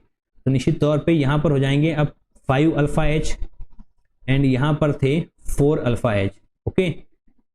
अब जनाब अगर यहाँ पर Cl यानी कि क्लोरीन बाहर से अटैक करेगा तो निश्चित तौर पे इस प्लस पर ही जुड़ने वाला है। अगर क्लोरीन बाहर से अटैक करेगा तो निश्चित तौर पे जो बनने वाला है वो क्या बनेगा, बहुत ही आसान तरीके से आप समझ पाएंगे। यहाँ पर क्लोरीन पहले से ही था, अब बाहर से क्लोरीन अटैक करेगा तो निश्चित तौर पे क्लोरीन यहीं पर जुड़ने वाला है। तो ये तो जनाब तब बनेगा जब क्लोरीन बाहर से अटैक करेगा। अगर क्लोरीन अंदर वाला क्लोरीन ही यहाँ पर अटैक कर दे तो क्या बनेगा। बेसिकली इसको हम कराने से पहले हमने ये बोल दिया था कि क्लोरीन अंदर से अटैक करेगा, सॉरी हमने थोड़ा सा गलत कर दिया, बट निश्चित तौर पे इसको देखते ही आप समझ पाएंगे यहाँ पर क्लोरीन बाहर से ही अटैक करेगा। अब अगर क्लोरीन अंदर से अटैक करेगा तो जनाब क्या बनने वाला है, उसके लिए हम यहाँ पर लिखते हैं, राइट। अगर इंटरनल क्लोरीन अटैक करेगा तो जनाब ये बनने वाला है जो अभी हम यहाँ पर बनाने वाले हैं। अगर बाहर से कोई क्लोरीन अटैक करेगा तो निश्चित तौर पे इसका फॉर्मेशन होने वाला है, राइट। अब बारी है जनाब इंटरनल क्लोरीन के अटैक करने की। तो जनाब बहुत ही ध्यान से देखिए, यहाँ पर बनने वाला है साइक्लिक, राइट। साइक्लिक बनने वाला है इस तरीके से, क्लोरीन जैसे ही अटैक करेगा इस तरीके से हो जाएगा एंड फर्दर जनाब इस तरीके से अलग हो जाएगा। जस्ट अ सेकेंड, CC यहाँ पर जनाब Cl ऐड कर दीजिए, यहाँ पर भी Cl ऐड कर दीजिए। अगर समझ में नहीं आ रहा है, दिखाई नहीं दे रहा है तो यस, अब आपको दिखाई भी देगा। एंड इसको देखते ही आपको ये बात पता चलनी चाहिए कि जनाब ये तो जनाब प्लेन ऑफ सिमेट्री यहाँ से निकल जाएगी, प्लेन ऑफ सिमेट्री। यस, बहुत ही ध्यान से हमको इन सभी चीज़ों को ऑब्जर्व करते हुए चलना होता है। प्लेन ऑफ सिमेट्री आप यहाँ पर देख पा रहे हैं। तो जनाब वापस से क्वेश्चन को पढ़िए। क्वेश्चन में क्या था, isomeric products, right, number of possible isomeric products. तो बेसिकली आपको यहाँ पर थोड़ा सा और दिमाग चलाना पड़ेगा, थोड़ा सा ये क्वेश्चन और भी अच्छा हो रहा है। कैसे हो रहा है, क्योंकि जनाब यहाँ पर तो प्लेन ऑफ सिमेट्री आपको नजर आ चुकी है एंड यहाँ पर जनाब 2 कायरल कार्बन भी हैं, क्योंकि जनाब इस तरफ क्लोरीन है, इस तरफ कुछ और ही ग्रुप है, इस तरफ कार्बन है, ऊपर H है। तो निश्चित तौर पर चारों डिफरेंट हैं। तो ये वाला कार्बन कायरल कार्बन होगा एंड इस तरीके से ये वाला कार्बन भी कायरल कार्बन होने वाला है। एंड अगर कायरल कार्बन है, प्लेन ऑफ सिमेट्री है, तो निश्चित तौर पर उसका एक फार्मूला होता है अगर हमको पता करना है आइसोमेरिक प्रोडक्ट्स। तो जनाब फार्मूला क्या होता है, तो इसको हम थोड़ा सा यहाँ पर अच्छे तरीके से लिखना चाहेंगे। When plane of symmetry and 2 chiral carbons are present, 2 chiral carbons are present. तो निश्चित तौर पर जनाब जो फार्मूला होता है इसको बहुत ही ध्यान से देखिए। ऑप्टिकल एक्टिव कंपाउंड के केस में जनाब फार्मूला होता है 2 to the power n। n क्या है जनाब, जितने कायरल कार्बन है उसको हम n लिखेंगे, यानी कि 2 कायरल कार्बन तो 2 लिखेंगे। When plane of symmetry and 2 chiral carbons, अगर जनाब प्लेन ऑफ सिमेट्री है एंड 2 कायरल कार्बन है तो जनाब फार्मूला क्या होता है उसको बहुत ही ध्यान से देखिए। क्या हम लिखने वाले हैं, optical active 2 to the power n-1, right, n-1। यहाँ पर n क्या है, स्टीरियोजेनिक सेंटर, यानी कि जनाब जितने भी कायरल कार्बन हैं उनको हम यहाँ पर n से डिनोट करेंगे। अगर 2 कायरल कार्बन है तो n = 2 हो जाएगा, अगर 3 कायरल कार्बन होते तो n = 3 होता, राइट। तो जनाब इस तरीके से हम ऑप्टिकल एक्टिव कंपाउंड्स पता करेंगे। एंड मीजो के लिए जनाब क्या होता है, अगर आप मीजो के बारे में जानना चाहते हैं तो जनाब बहुत ही ध्यान से देखिए। मीजो कंपाउंड्स की यहाँ पर हम बात कर रहे हैं हम, तो मीजो कंपाउंड्स भी हम लिख ही देते हैं वरना आप हो जाएंगे confuse. 2 to the power n/2 - 1, जनाब अगर समझ में नहीं आया दोबारा से सुनिए, 2 to the power n/2, n को पहले हम 2 से डिवाइड करेंगे, उसके बाद 1 उसमें से हम माइनस कर देंगे, वही जनाब पावर होने वाला है 2 की, राइट। अगर समझ में नहीं आया तो जनाब आगे समझ में आ जाएगा, इत्मीनान बना के रखिए, फोकस स्क्रीन पर ही रखिए। यहाँ पर हम इन दोनों को ऐड करेंगे तभी जाकर हम टोटल आइसोमेरिक प्रोडक्ट्स के बारे में पता कर पाएंगे, क्योंकि हम सभी जानते हैं total number of stereo isomers के लिए हमें optical active compounds and meso compounds को ऐड करना होता है। ओके, तो जनाब ये हो गया हमारा कंप्लीट, ये वाला कॉन्सेप्ट भी हमने कर लिया।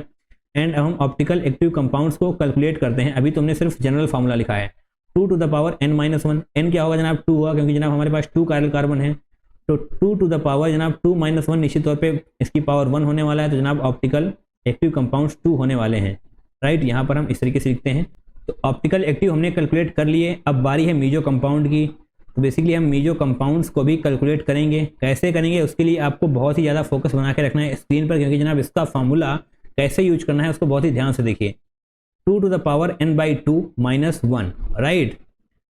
2 लिखिए जनाब, इसकी पावर में सारा जंजाल हमको करना है, n/2 यानी कि 2/2 क्या होगा, 2/2 जनाब 1 होगा, 1 ने लिखा, -1 भी करेंगे यानी कि 2 to the power 1 बोले तो 2 to the power 0, एंड किसी की भी पावर 0 का मतलब होता है जनाब 1, राइट। तो मीजो कंपाउंड होने वाला है 1, ऑप्टिकल एक्टिव होने वाले हैं 2, 2 + 1 होगा 3 जनाब, 3 होगा। बट यहाँ पर हम 3 आंसर नहीं लिखेंगे। क्यों नहीं लिखेंगे? जो भी 3 आपको मिला है वो तब मिला है जब क्लोरीन इंटरनल अटैक करेगा, राइट। इंटरनल अटैक के केस में जनाब 3 प्रोडक्ट होने वाले हैं, एंड एक प्रोडक्ट तब भी तो होगा जनाब अगर क्लोरीन बाहर से अटैक कर रहा है। तो यहाँ पर एक ही क्यों होगा, क्योंकि जनाब ये कायरल कार्बन नहीं है, क्योंकि जनाब यहाँ पर भी क्लोरीन है, यहाँ पर भी क्लोरीन है, तो निश्चित तौर पर ये कायरल कार्बन नहीं है। तो इसमें हमें फार्मूले के लफड़े में नहीं फंसना पड़ेगा, थैंक गॉड। इसको कायरल कार्बन नहीं होना चाहिए एंड नहीं हुआ।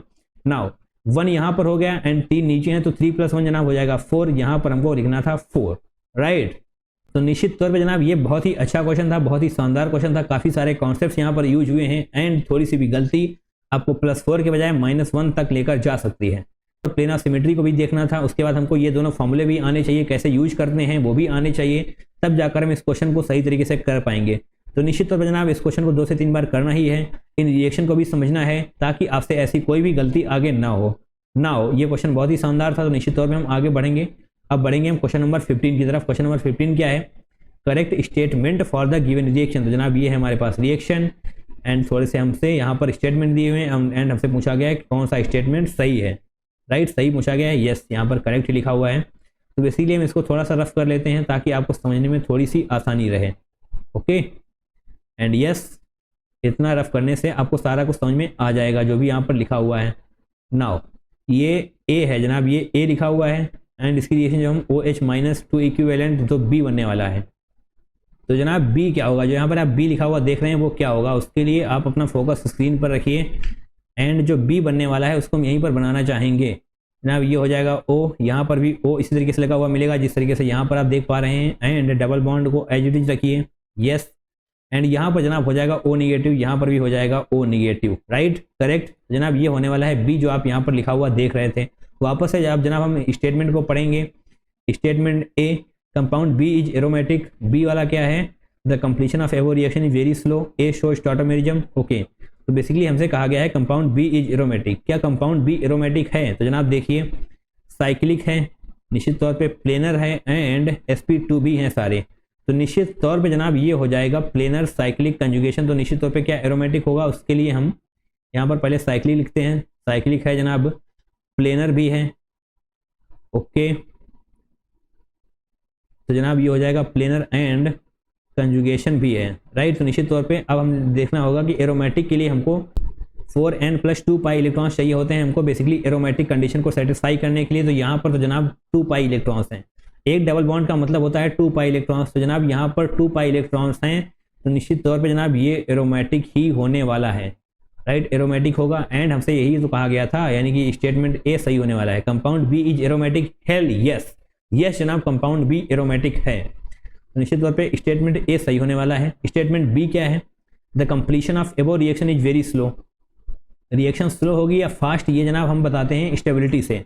अगर स्टेबिलिटी बढ़ रही है तो रिएक्शन फास्ट होगी, अगर स्टेबिलिटी कम हो रही है तो रिएक्शन स्लो होगी, राइट। यहाँ पर जनाब एरोमेटिक है, एंड ये वाला है जनाब नॉन एरोमेटिक।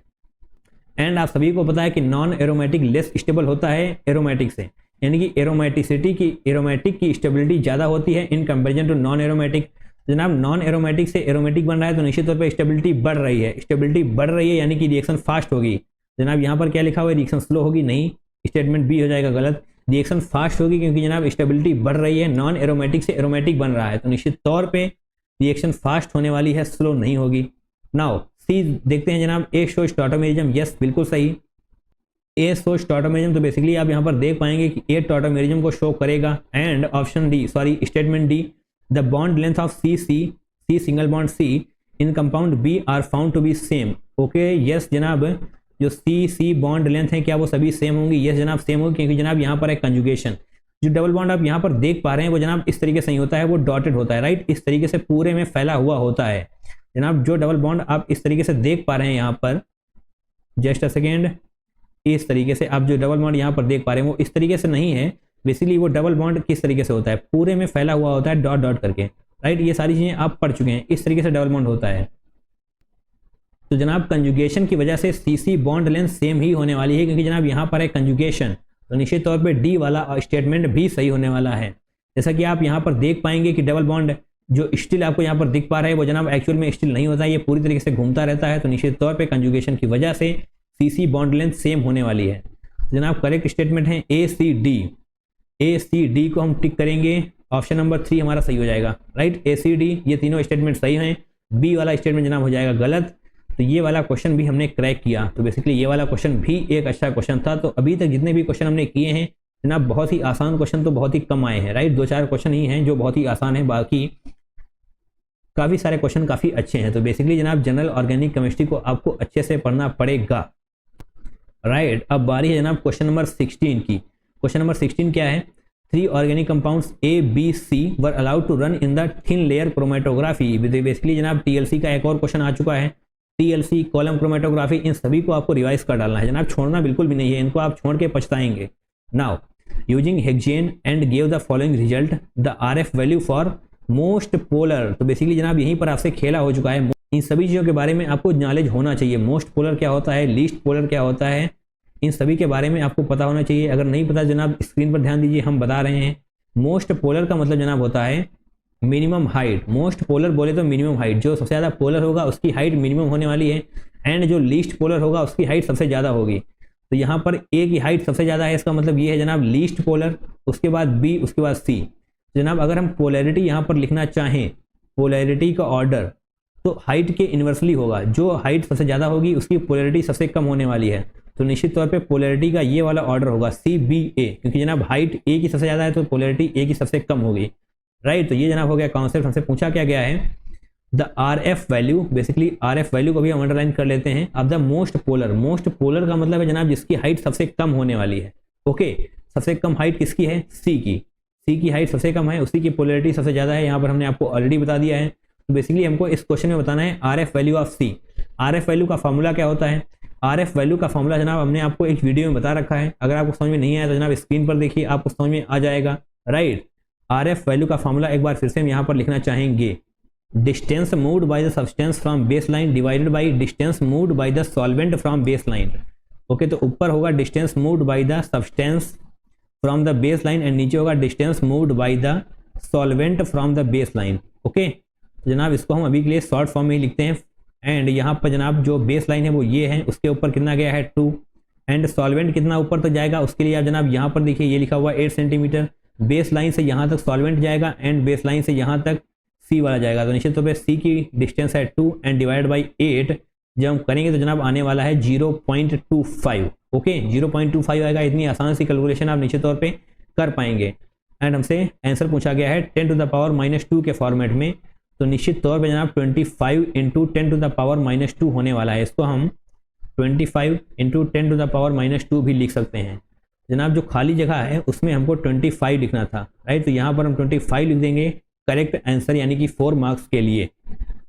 तो बेसिकली जनाब थिन लेयर क्रोमेटोग्राफी से ये दूसरा क्वेश्चन था, काफ़ी ज़्यादा इंपॉर्टेंट है ये क्रोमेटोग्राफी वाला कॉन्सेप्ट। तो आपको इन सभी कॉन्सेप्ट को पढ़ना है एंड 4-5 कॉन्सेप्ट हैं, उसी पे क्वेश्चन बार बार रिपीट होता है, तो आपको इन सारी चीज़ों को पढ़कर जाना है। पोलैरिटी के बारे में आपको ये बताना चाहिए कि जिसकी हाइट सबसे ज़्यादा होगी उसकी पोलैरिटी सबसे कम होने वाली है। Okay, now we are moving on to the next question, that is question number 17। तो बेसिकली जनाब टीएलसी वाला क्वेश्चन आपसे 12 अप्रैल शिफ्ट 1 में पूछा गया था। अब बारी जनाब क्वेश्चन नंबर 17 की। The major product for the following reaction is. Okay जनाब, ये हो जाएगा हमारा रिएक्टेंट, ये है रिएजेंट, एंड आगे प्रोडक्ट क्या बनने वाला है। तो बेसिकली जनाब ये वाला क्वेश्चन भी एक बहुत ही अच्छा क्वेश्चन है। कैसे है जनाब, इसके लिए आपको स्क्रीन पर बहुत ही ध्यान से देखना होगा, तभी जाकर आप इस क्वेश्चन को क्रैक कर पाएंगे। ओके जनाब, इसको हम कैसे करेंगे, ये जनाब रहा हमारा रिएक्टेंट, ये हो जाएगा रिएजेंट। तो ओके, इसको हम सही से कर लेते हैं, यानी कि जनाब इसको हम रीअरेंज कर लेते हैं, इसको सही से ड्रॉ कर लेते हैं। ओके जनाब, सही से इसको ओपन करके ड्रॉ करना चाहेंगे हम। डबल बॉन्ड जनाब यहाँ पर कार्बन हो जाएगा इस तरीके से, एंड यहाँ पर होने वाले हैं ट्रिपल बॉन्ड, राइट। इस तरीके से ही तो जुड़ने वाला है carbon triple bond N. Okay, अब जनाब ये होगा रीअरेंज, ये वाला डबल बॉन्ड यहाँ पर आएगा एंड ये यहाँ पर आ जाएगा। तो निश्चित तौर पे जो बनने वाला है उसको ध्यान से देखिए, single bond, okay double bond इस तरीके से, एंड अब यहाँ पर हो जाएगा जनाब निगेटिव, नाइट्रोजन पर निगेटिव होने वाला है। अभी के लिए हम इसको ऐसे ही छोड़ देते हैं। यहाँ पर जनाब वापस आते हैं अपने रिएजेंट पर, OH एंड SH। यहाँ पर जनाब कौन सा न्यूक्लियोफाइल ज़्यादा होगा, निश्चित तौर पे SH ज़्यादा न्यूक्लियोफाइल होने वाला है। क्यों होगा, क्योंकि जनाब ऑक्सीजन एंड सल्फर में ऑक्सीजन की इलेक्ट्रोनेगेटिविटी ज़्यादा होती है। ऑक्सीजन की इलेक्ट्रोनेगेटिविटी ज़्यादा होती है, इसका क्या मतलब हुआ, इलेक्ट्रॉन नहीं छोड़ना चाहेगा, यानी कि ऑक्सीजन अपना इलेक्ट्रॉन नहीं देना चाहेगा। तो निश्चित तौर पर सल्फर की न्यूक्लियोफिलिसिटी ज़्यादा होने वाली है। अगर हम बात करें इलेक्ट्रोनेगेटिविटी की, तो निश्चित तौर पे ऑक्सीजन की इलेक्ट्रोनेगेटिविटी ज़्यादा होती है सल्फर से, तो निश्चित तौर पे ऑक्सीजन अपना इलेक्ट्रॉन नहीं देगा। अगर ऑक्सीजन अपना इलेक्ट्रॉन नहीं देगा तो निश्चित तौर पे जनाब SH की न्यूक्लियोफिलिसिटी ज़्यादा होने वाली है in comparison to SOH, right. ये हो जाएगा न्यूक्लियोफिलिसिटी का ऑर्डर। इससे हमें क्या पता चला, इससे हमें ये पता चला कि OH अब सेफ हो चुका है, OH के साथ कुछ भी नहीं होने वाला, SH पर ही जो भी होगा SH के साथ होगा, यानी कि उस पर ही अटैक होने वाला है। ओके, तो इतना सब कुछ हमें पता चल चुका है। अब हम अटैक कराएंगे एंड बनाएंगे हमारा जो प्रोडक्ट बनने वाला है। ओके, इसको हम एज इट इज लिख लेते हैं, नहीं इसको हम पहले एज इट इज लिखेंगे, OH को हम लिखेंगे एंड जस्ट अ सेकेंड इस तरीके से S हो जाएगा। H को हम फिलहाल के लिए ओपन कर लेते हैं एंड अब यहाँ पर इस तरीके से जुड़ने वाला है जनाब। इस तरीके से आप कार्बन बनाइए, डबल बॉन्ड कार्बन, यहाँ पर नाइट्रोजन हो जाएगा निगेटिव। ओके, तो अब एक बार फिर से रीअरेंज होगा, यहाँ पर जनाब सल्फर पर पॉजिटिव आ जाएगा। रीअरेंज होगा, कैसे होगा इसके लिए बहुत ही ध्यान से देखिए, ये जनाब निगेटिव यहाँ पर आ जाएगा एंड ये वाला डबल बॉन्ड इस कार्बन पे आएगा, यानी कि कार्बन पर निगेटिव बनने वाला है। ओके, तो चलिए जनाब हम बना ही लेते हैं, बनने वाला है क्या क्या मतलब हुआ, just a second. OH sorry HO हम लिख रहे हैं बट OH बोल रहे हैं, इसमें कोई भी रॉकेट साइंस नहीं है, इसमें कन्फ्यूज मत हो जाना। नाउ प्लस हम यहीं पर रखेंगे एंड अब जनाब कार्बन पर निगेटिव हो जाएगा, जैसा कि हमने कहा यहाँ पर सिंगल बॉन्ड हो जाएगा, यहाँ पर जनाब हो जाएंगे ट्रिपल बॉन्ड एंड निगेटिव यहाँ से हट जाएगा। अब जनाब हाइड्रोजन की वजह से ये वाला निगेटिव गायब हो जाएगा। ओके, हाइड्रोजन की वजह से ये वाला स्टेबलाइज हो जाएगा, तो निश्चित तौर पर इसको रफ़ी कर देते हैं, बार बार ड्रॉ करने से बेहतर है एक बार हटा ही दो। यस, ये बनने वाला है एंड जनाब साथ में ये वाला प्लस भी हट जाएगा, राइट। Yes, that's it.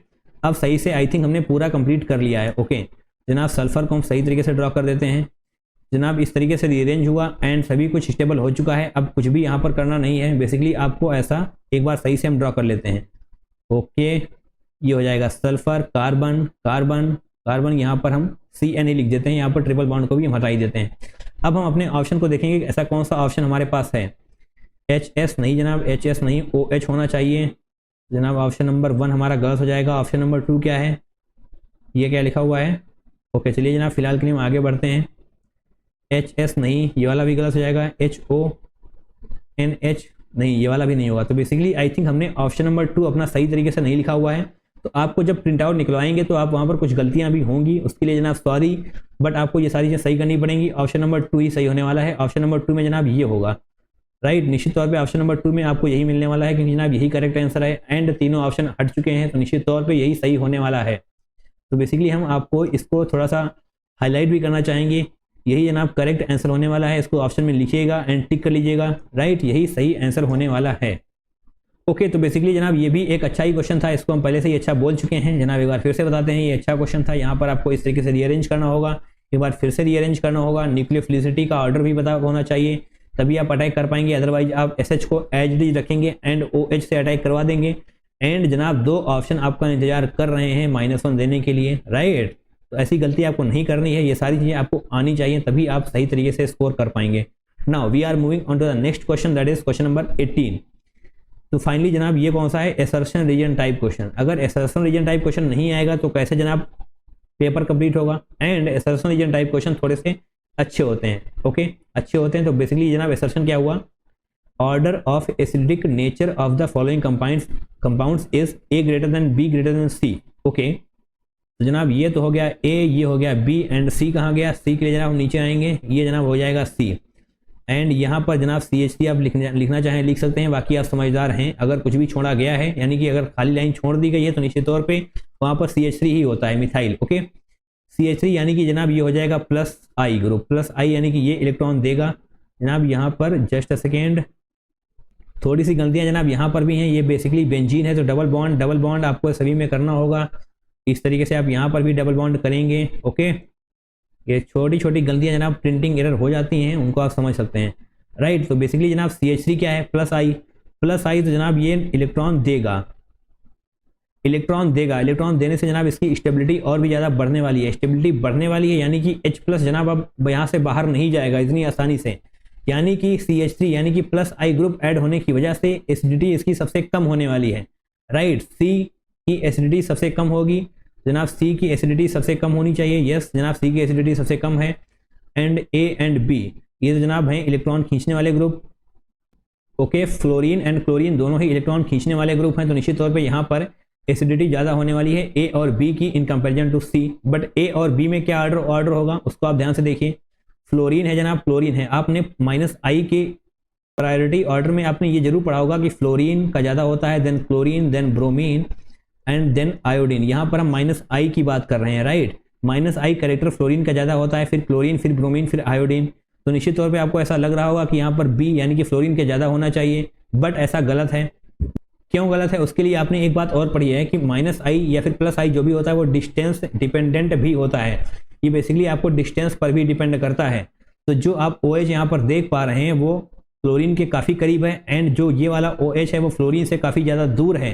तो जनाब ये वाला क्लोरीन अच्छा खासा इफेक्ट डाल देगा इस OH यानी कि H+ पर in comparison to fluorine. Fluorine यहाँ पर इतना ज़्यादा इफेक्ट नहीं डाल पाएगा, तो निश्चित तौर पर A की एसिडिटी ज़्यादा होने वाली है इन कंपेरिजन टू B, क्योंकि जनाब यहाँ पर डिस्टेंस डिपेंडेंट होता है I ग्रुप, राइट। +I हो या फिर -I हो, निश्चित तौर पे यहाँ पर डिस्टेंस डिपेंडेंट होता है, जिसकी वजह से A की एसिडिटी ज़्यादा होने वाली है इन कंपेरिजन टू B। जनाब A greater than B greater than C जनाब एसर्शन है बिल्कुल सही, राइट। एसर्शन बिल्कुल सही है। तो बेसिकली आपको इन दोनों में कंफ्यूज नहीं होना है at any cost. Now we are moving forward to the reason. Okay अब जनाब बारी है रीजन की। रीजन क्या है, fluoro is stronger electron withdrawing group than chloro group. Okay तो बिल्कुल सही है, फ्लोरो जनाब इलेक्ट्रॉन विड्रॉइंग ग्रुप है in comparison two chloro group. But यहाँ पर डिस्टेंस जैसा कुछ भी आपसे नहीं कहा गया है, तो बेसिकली रीजन तो सही है बट यहाँ पर करेक्ट एक्सप्लेनेशन नहीं है। Okay both A and R are correct. तो बेसिकली जनाब ऑप्शन नंबर 4 ही हमारा सही होने वाला है, क्योंकि जनाब यहाँ पर लिखा हुआ है not, right, not the correct explanation of A। जनाब एसर्शन भी सही है, रीजन भी सही है, बट करेक्ट एक्सप्लेनेशन नहीं है, तो निश्चित तौर पे ऑप्शन नंबर 4 ही हमारा सही होने वाला है।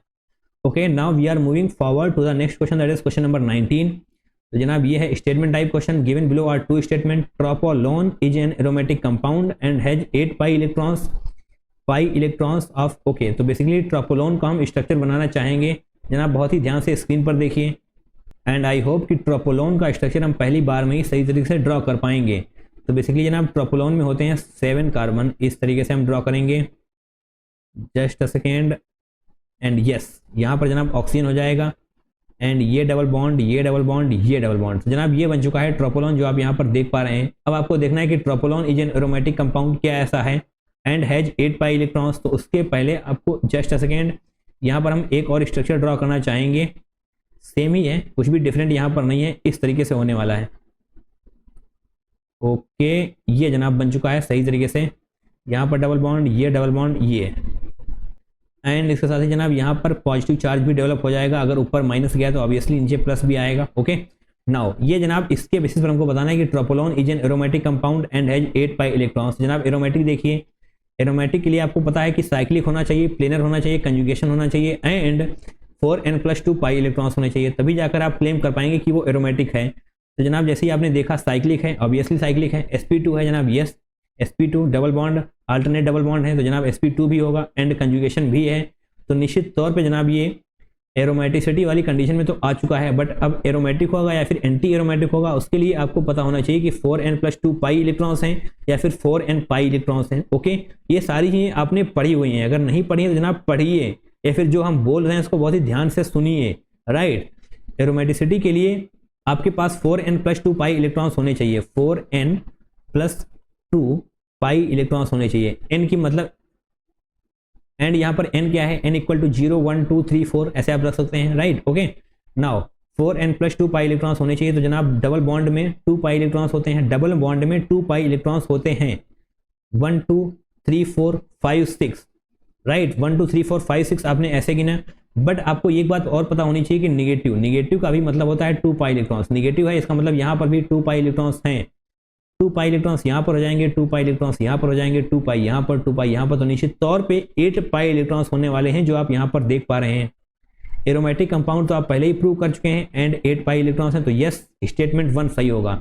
एंड अभी आपको लग रहा होगा कि हमने आपसे कहा था कि 4n+2 पाई इलेक्ट्रॉन्स के केस में ही एरोमेटिक होगा, बट यहाँ पर तो जनाब 8 इलेक्ट्रॉन्स हैं यानी कि 4n पाई इलेक्ट्रॉन्स, तो एरोमेटिक कैसे हो गया। तो बेसिकली जनाब एरोमेटिक के लिए हम यहाँ पर चेक करेंगे, यानी कि एंडोसाइक्लिक में, एरोमेटिक के लिए हमें एंडोसाइक्लिक में चेक करना होता है। बट जैसा कि आपसे यहाँ कहा गया है कि हैज 8 पाई इलेक्ट्रॉन्स, यहाँ पर हमें बाहर का भी इलेक्ट्रॉन चेक करना पड़ेगा। राइट, तो आपको यहाँ पर कंफ्यूज नहीं होना है। बेसिकली आप यहाँ पर काफी तरीके से कंफ्यूज भी हो सकते हैं, आपको ऐसा लग सकता है कि अगर एरोमेटिक है तो 8 पाई इलेक्ट्रॉन्स कैसे होगा, जनाब होगा। राइट, तो बेसिकली ये वाला स्टेटमेंट सही होगा, statement 1 is going to be the correct. Right, now statement 2, basically आपको इसको एक बार और से रिवाइज करना है, एक बार और से समझने की कोशिश करनी है। Now statement 2, pi electrons of C double bond O group in tropolone is involve in aromaticity. नहीं, ऐसा कुछ नहीं है जनाब, कहाँ एरोमेटिसिटी में कहाँ इन्वॉल्व है ये, तो स्टेटमेंट 2 गलत हो जाएगा and statement 1 is true, second is false, तो yes option number 1 is going to be the correct one. Okay, तो बेसिकली जनाब 19वां क्वेश्चन यानी कि 19th नंबर का क्वेश्चन भी हमने सॉल्व किया जनाब। ये क्वेश्चन पूछा गया था 13 अप्रैल शिफ्ट 2 में।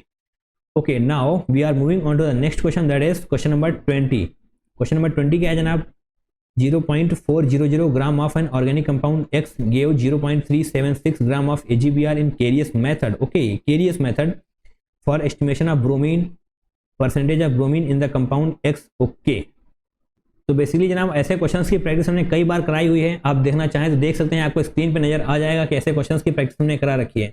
राइट, तो बेसिकली आपको यहाँ पर क्या पता करना है, परसेंटेज ऑफ ब्रोमीन। तो परसेंटेज ऑफ ब्रोमीन पता करने से पहले आपको ये पता होना चाहिए कि AgBr के मोल्स कितने हैं, क्योंकि जब तक जनाब AgBr के मोल्स नहीं पता होंगे तब तक आप ब्रोमीन के मोल्स नहीं पता कर पाएंगे। अगर ब्रोमीन के मोल्स ही नहीं पता होंगे तो फिर आप परसेंटेज ऑफ ब्रोमीन को कैसे निकाल पाएंगे। ओके, तो 1 बाई 1 हम आगे बढ़ेंगे एंड क्वेश्चन को क्रैक करेंगे। ओके, तो सबसे पहले हमको पता करना है कि moles of bromine, sorry moles of AgBr यानी कि AgBr क्या होगा जनाब, हम पेन चेंज कर लेते हैं ताकि आपको देखने में कंफ्यूजन ना हो। AgBr के मोल्स हम पता कर रहे हैं। यहाँ पर मोल्स कैसे पता करते हैं, मोल्स अपॉन मॉलिक्यूलर वेट। जनाब ये फॉर्मूला तो आप पहली बार पढ़ते हैं जब आप क्लास 11th में आते हैं। राइट, मोल्स का मतलब जनाब होता है given weight upon molecular weight. तो जनाब गिवन वेट ऑफ AgBr क्या है, AgBr का गिवन वेट क्या है, 0.376। ये तो जनाब गिवन वेट हो गया एंड AgBr का मॉलिक्यूलर वेट हमको दिया गया है 188। ओके, इसको जब आप डिवाइड करेंगे तो आपको आने वाला है 0.002। ओके, तो बेसिकली मोल्स ऑफ AgBr होने वाले हैं 0.002 moles. Okay, that's it. And आपको एक बात और पता होनी चाहिए कि 1 मोल AgBr contains 1 mole of bromine. Obviously 1 mole AgBr contains 1 mole of bromine. Okay, तो निश्चित तौर पे अगर सेम मोल है तो निश्चित तौर पे यहाँ पर भी सेम ही होने वाला है, यानी कि अगर 0.002 मोल AgBr के हैं तो निश्चित तौर पे 0.002 मोल ब्रोमीन के भी होने वाले हैं। ओके, दैट्स इट, यही तुमको पता करना था। एन ब्रोमीन भी जनाब कितना होने वाला है, 0.002 मोल्स। राइट, तो बेसिकली ये कॉन्सेप्ट आपको पता होने चाहिए, 0.002 मोल्स होंगे ब्रोमीन के भी। यस, अब हम डायरेक्टली ब्रोमीन का मास पता कर लेंगे। ब्रोमीन के मास के लिए हमको मोल्स एंड मॉलिक्यूलर वेट को मल्टीप्लाई करना होगा, तब जाकर हम पता कर लेंगे कि ब्रोमीन का वेट कितना है। ओके, तो जनाब वो भी करेंगे, just a second. Mass of bromine क्या होगा जनाब, मास ऑफ ब्रोमीन, इसके लिए हमको ब्रोमीन के मोल्स जो कि आप यहाँ पर देख पा रहे हैं एंड मॉलिक्यूलर वेट को मल्टीप्लाई करना होगा, तो निश्चित तौर पर हमको मास पता चल जाएगा। 0.002 को जब मल्टीप्लाई करेंगे हम ब्रोमीन यानी कि जो 80 लिखा हुआ है मॉलिक्यूलर वेट, इससे जब मल्टीप्लाई करेंगे तो जनाब आने वाला है 8 × 16 0.16 आएगा, 0.16 ग्राम। ओके, तो ब्रोमीन का वेट जनाब होने वाला है 0.16 ग्राम। अब हम डायरेक्टली सीधे तौर पे ब्रोमीन का जो परसेंटेज हमसे पूछा गया था वो हम पता कर पाएंगे। परसेंटेज ऑफ ब्रोमीन का मतलब क्या होगा, इन कंपाउंड एक्स। एक्स क्या है जनाब, ये है जनाब ऑर्गेनिक कंपाउंड, यानी कि परसेंटेज ऑफ ब्रोमीन के लिए हमको वेट ऑफ ब्रोमीन लिखना पड़ेगा divided by weight of compound, जो कि हमको यहाँ पर दिया हुआ है, राइट। परसेंटेज ऑफ ब्रोमीन यहाँ पर लिखेंगे ऊपर, परसेंटेज ऑफ ब्रोमीन के लिए हमको weight of bromine upon weight of compound लिखना होगा। उसको जब हम मल्टीप्लाई करेंगे 100 से तो निश्चित हमको परसेंटेज मिल जाएगा। वेट ऑफ ब्रोमीन अभी हमने निकाला 0.16 ग्राम, राइट। अगर आपको समझ में नहीं आया तो जनाब यहाँ पर देखिए, ये लिखा हुआ है 0.16 gram. Okay, that's it. Now 0.400 gram जो हमको लिखा हुआ है इस क्वेश्चन में ऑर्गेनिक कंपाउंड, राइट। तो बेसिकली हमको ऑर्गेनिक कंपाउंड यानी कि जो आप यहाँ पर देख पा रहे हैं percentage of bromine in the compound x, तो कंपाउंड में ब्रोमीन का परसेंटेज कितना है वही तो हमको बताना था। तो ऑब्वियसली हम यही करेंगे यार, इंटू 100 कर देंगे तो परसेंटेज आ जाएगा। एंड जनाब जब आप इसको सॉल्व करेंगे तो निश्चित तौर पे आपको मिलने वाला है 40%, राइट। यही तो हमसे पूछा गया था, परसेंटेज ऑफ ब्रोमीन यानी कि 40% ब्रोमीन मौजूद होगा कंपाउंड एक्स में। ओके, तो बेसिकली जो भी आप खाली जगह दिया गया हो वहां पर आप 40 लिख देंगे। ओके, तो यहाँ पर हम 40 लिखने के लिए येलो पेन का यूज करेंगे। 40% होने वाली है bromine in compound x. Okay, तो ये वाला क्वेश्चन भी आसानी था, ये क्वेश्चन बहुत ज़्यादा हम टफ नहीं बोलेंगे। निश्चित तौर पे ऐसे क्वेश्चंस की प्रैक्टिस आपने पहले भी करी हुई होगी। Okay, now we are moving on to the next question, that is question number 21। तो बेसिकली ये सेकेंड लास्ट क्वेश्चन है आज के हमारे इस सेशन का। Which of the following statement is correct for paper chromatography. लीजिए जनाब, क्रोमेटोग्राफी का एक और क्वेश्चन आपके सामने है, तो छोड़ना बिल्कुल भी नहीं है इन चीज़ों को। अगर आप छोड़ के जाएंगे तो जनाब आप ही की गलती है। पेपर क्रोमेटोग्राफी से रिलेटेड यहाँ पर 4 स्टेटमेंट दिए हुए हैं। Water present in the pores of the paper forms the stationary phase, obviously यही सही होगा। आगे भी पढ़ लेते हैं। पेपर शीट फॉर्म्स, नहीं, पेपर शीट कहाँ पे हो जाएगा, ऐसा तो कुछ हमने पढ़ा ही नहीं है। Now water present in the mobile phase gets absorbed by the paper which then forms the stationary phase, नहीं, इतना भैया टफ नहीं बनाना है हमको। Paper and water present in its pores together, नहीं, ये भी गलत हो जाएगा। ऑब्वियसली ऑप्शन नंबर 1 ही हमारा सही होने वाला है। Water present in the pores of the paper forms the stationary phase, ये बात हम आपको रिवीजन वीडियो में बता चुके हैं। अगर आपको विश्वास नहीं तो एक बार फिर से स्क्रीन पर देखिए। यस, आपको देखने में आ चुका होगा। Now we are moving on to the next question, that is question number 22। Next बोले तो जनाब ये है हमारा लास्ट क्वेश्चन आज के सेशन का। Decreasing order of reactivity towards electrophilic substitution, electrophilic substitution यानी कि E+ for the following compounds, decreasing order हमको बताना है। ओके, ऑप्शन को देखते हैं सबसे पहले। तो यस जनाब, ये हमारे ऑप्शन रहे A, B, C, D, E। Okay, 5 option है, उसमें से हमको बताना है कि इलेक्ट्रोफिलिक सब्स्टिट्यूशन का ऑर्डर क्या होने वाला है। Decreasing order of reactivity towards electrophilic substitution, electrophilic यानी कि E+ की तरफ रिएक्शन सबसे ज़्यादा किसकी होने वाली है। ऑब्वियसली इलेक्ट्रॉन डेंसिटी जिसकी सबसे ज़्यादा होगी, जिसके पास इलेक्ट्रॉन डेंसिटी सबसे ज़्यादा होने वाली है वही E+ पे सबसे ज़्यादा अटैक करेगा, यानी कि E+ पे उसी की रिएक्शन सबसे तेज होने वाली है। तो बेसिकली जो 5 ऑप्शन दिए हुए हैं हमको यहाँ पर इलेक्ट्रॉन डेंसिटी चेक करनी है। जिसकी इलेक्ट्रॉन डेंसिटी ज़्यादा होगी उसकी रिएक्शन भी बहुत तेजी से होने वाली है। ओके जनाब, कॉन्सेप्ट हमारा क्रिस्टल क्लियर हो चुका है। वापस से आते हैं अपने ऑप्शंस की तरफ। यहाँ पर जनाब है CH3। CH3 बोले तो +I यानी कि इलेक्ट्रॉन देने वाला, तो जनाब यहाँ पर तो इलेक्ट्रॉन डेंसिटी बढ़ाएगा, तो ठीक है, अभी के लिए हम याद कर लेते हैं इलेक्ट्रॉन डेंसिटी बढ़ाएगा यानी कि +I है, इलेक्ट्रॉन डेंसिटी बढ़ा दी। B जनाब कुछ नहीं करेगा, ये खाली बैठा रहेगा, ना बढ़ाएगा ना खींचेगा। अब बारी है जनाब C की, ये तो जनाब फ्लोरीन है, फ्लोरीन यानी कि -I बोले तो यहाँ से इलेक्ट्रॉन खींचे जाएंगे, यहाँ पर पॉजिटिव चार्ज डेवलप होने वाला है, इलेक्ट्रॉन डेंसिटी कम होगी। फ्लोरीन 3 है जनाब, तो निश्चित तौर पे तीनों अपना काम करेंगे। एंड सॉरी ये तो हो गया गलत, इलेक्ट्रॉन खींचने वाले हैं ना, ये -I इलेक्ट्रॉन खींचेंगे, तो ऑब्वियसली हम इलेक्ट्रॉन इस तरफ ऐसे रो इस तरीके से बनाएंगे जनाब, ये हो जाएगा इलेक्ट्रॉन विड्रॉइंग ग्रुप। तो ऑब्वियसली ये जो C वाला है वो A से कम ही होगा। ओके आगे बढ़ते हैं, D की तरफ जाते हैं। एंड D क्या है, D है जनाब OCH3। यहाँ पर आप CH3 भी लिखना चाहें तो लिख सकते हैं OCH3। एंड आप सभी को पता है OCH3 में क्या होता है, +M बोले तो जनाब ये भी तो इलेक्ट्रॉन देगा, यानी कि इलेक्ट्रॉन डोनेटिंग ग्रुप है, राइट। तो ये भी जनाब स्टेबल ही करने वाला है, यानी कि इसकी रिएक्टिविटी बढ़ने वाली है इलेक्ट्रोफिलिक सब्स्टिट्यूशन की तरफ। ओके जनाब D को अभी के लिए हम मार्क कर लेते हैं। एंड अब हम बढ़ते हैं अपने लास्ट ऑप्शन की तरफ, that is option number E। Option number E क्या है जनाब, ऑप्शन नंबर E यहाँ पर है N एंड CH3 यानी कि जनाब ये हो जाएगा NMe2। Me यहाँ पर भी हम लिख देते हैं, Me यहाँ पर भी लिख देते हैं। फिलहाल के लिए हम यहाँ पर R लिखेंगे एंड NMe NMe2, तो बेसिकली आपको ये पता होना चाहिए कि NMe2 ये भी जनाब प्लस एम ही होता है, राइट। NMe2 भी प्लस एम होता है। एंड अभी अभी आपने यहाँ पर देखा OCH3 ये भी प्लस एम होता है। तो अभी इन पर थोड़ी सी डिबेट होगी, आगे हम आंसर को सही से मार्क कर पाएंगे। तो वापस से यहाँ पर आते हैं, ABC को अभी के लिए हम सही से ऑर्डर में अरेंज करते हैं। ABC यानी कि C जनाब ये तो इलेक्ट्रॉन विड्रॉइंग ग्रुप है। इलेक्ट्रॉन विड्रॉइंग यानी कि यहाँ पर तो इलेक्ट्रॉन डेंसिटी कम होने वाली है, तो ऑब्वियसली C सबसे कम होने वाला है। ओके, एंड अगर हम बात करें A और B की, तो B होगा, क्योंकि जनाब एटलीस्ट ये इलेक्ट्रॉन डेंसिटी बढ़ा तो नहीं रहा है ना। हो A जनाब ये इलेक्ट्रॉन डेंसिटी बढ़ा रहा है, जैसा कि आप देख पाएंगे यहाँ पर है CH3 बोले तो प्लस आई इलेक्ट्रॉन डोनेटिंग ग्रुप, ऑब्वियसली जनाब A होने वाला है। यस, एंड अब जनाब डिबेट होगी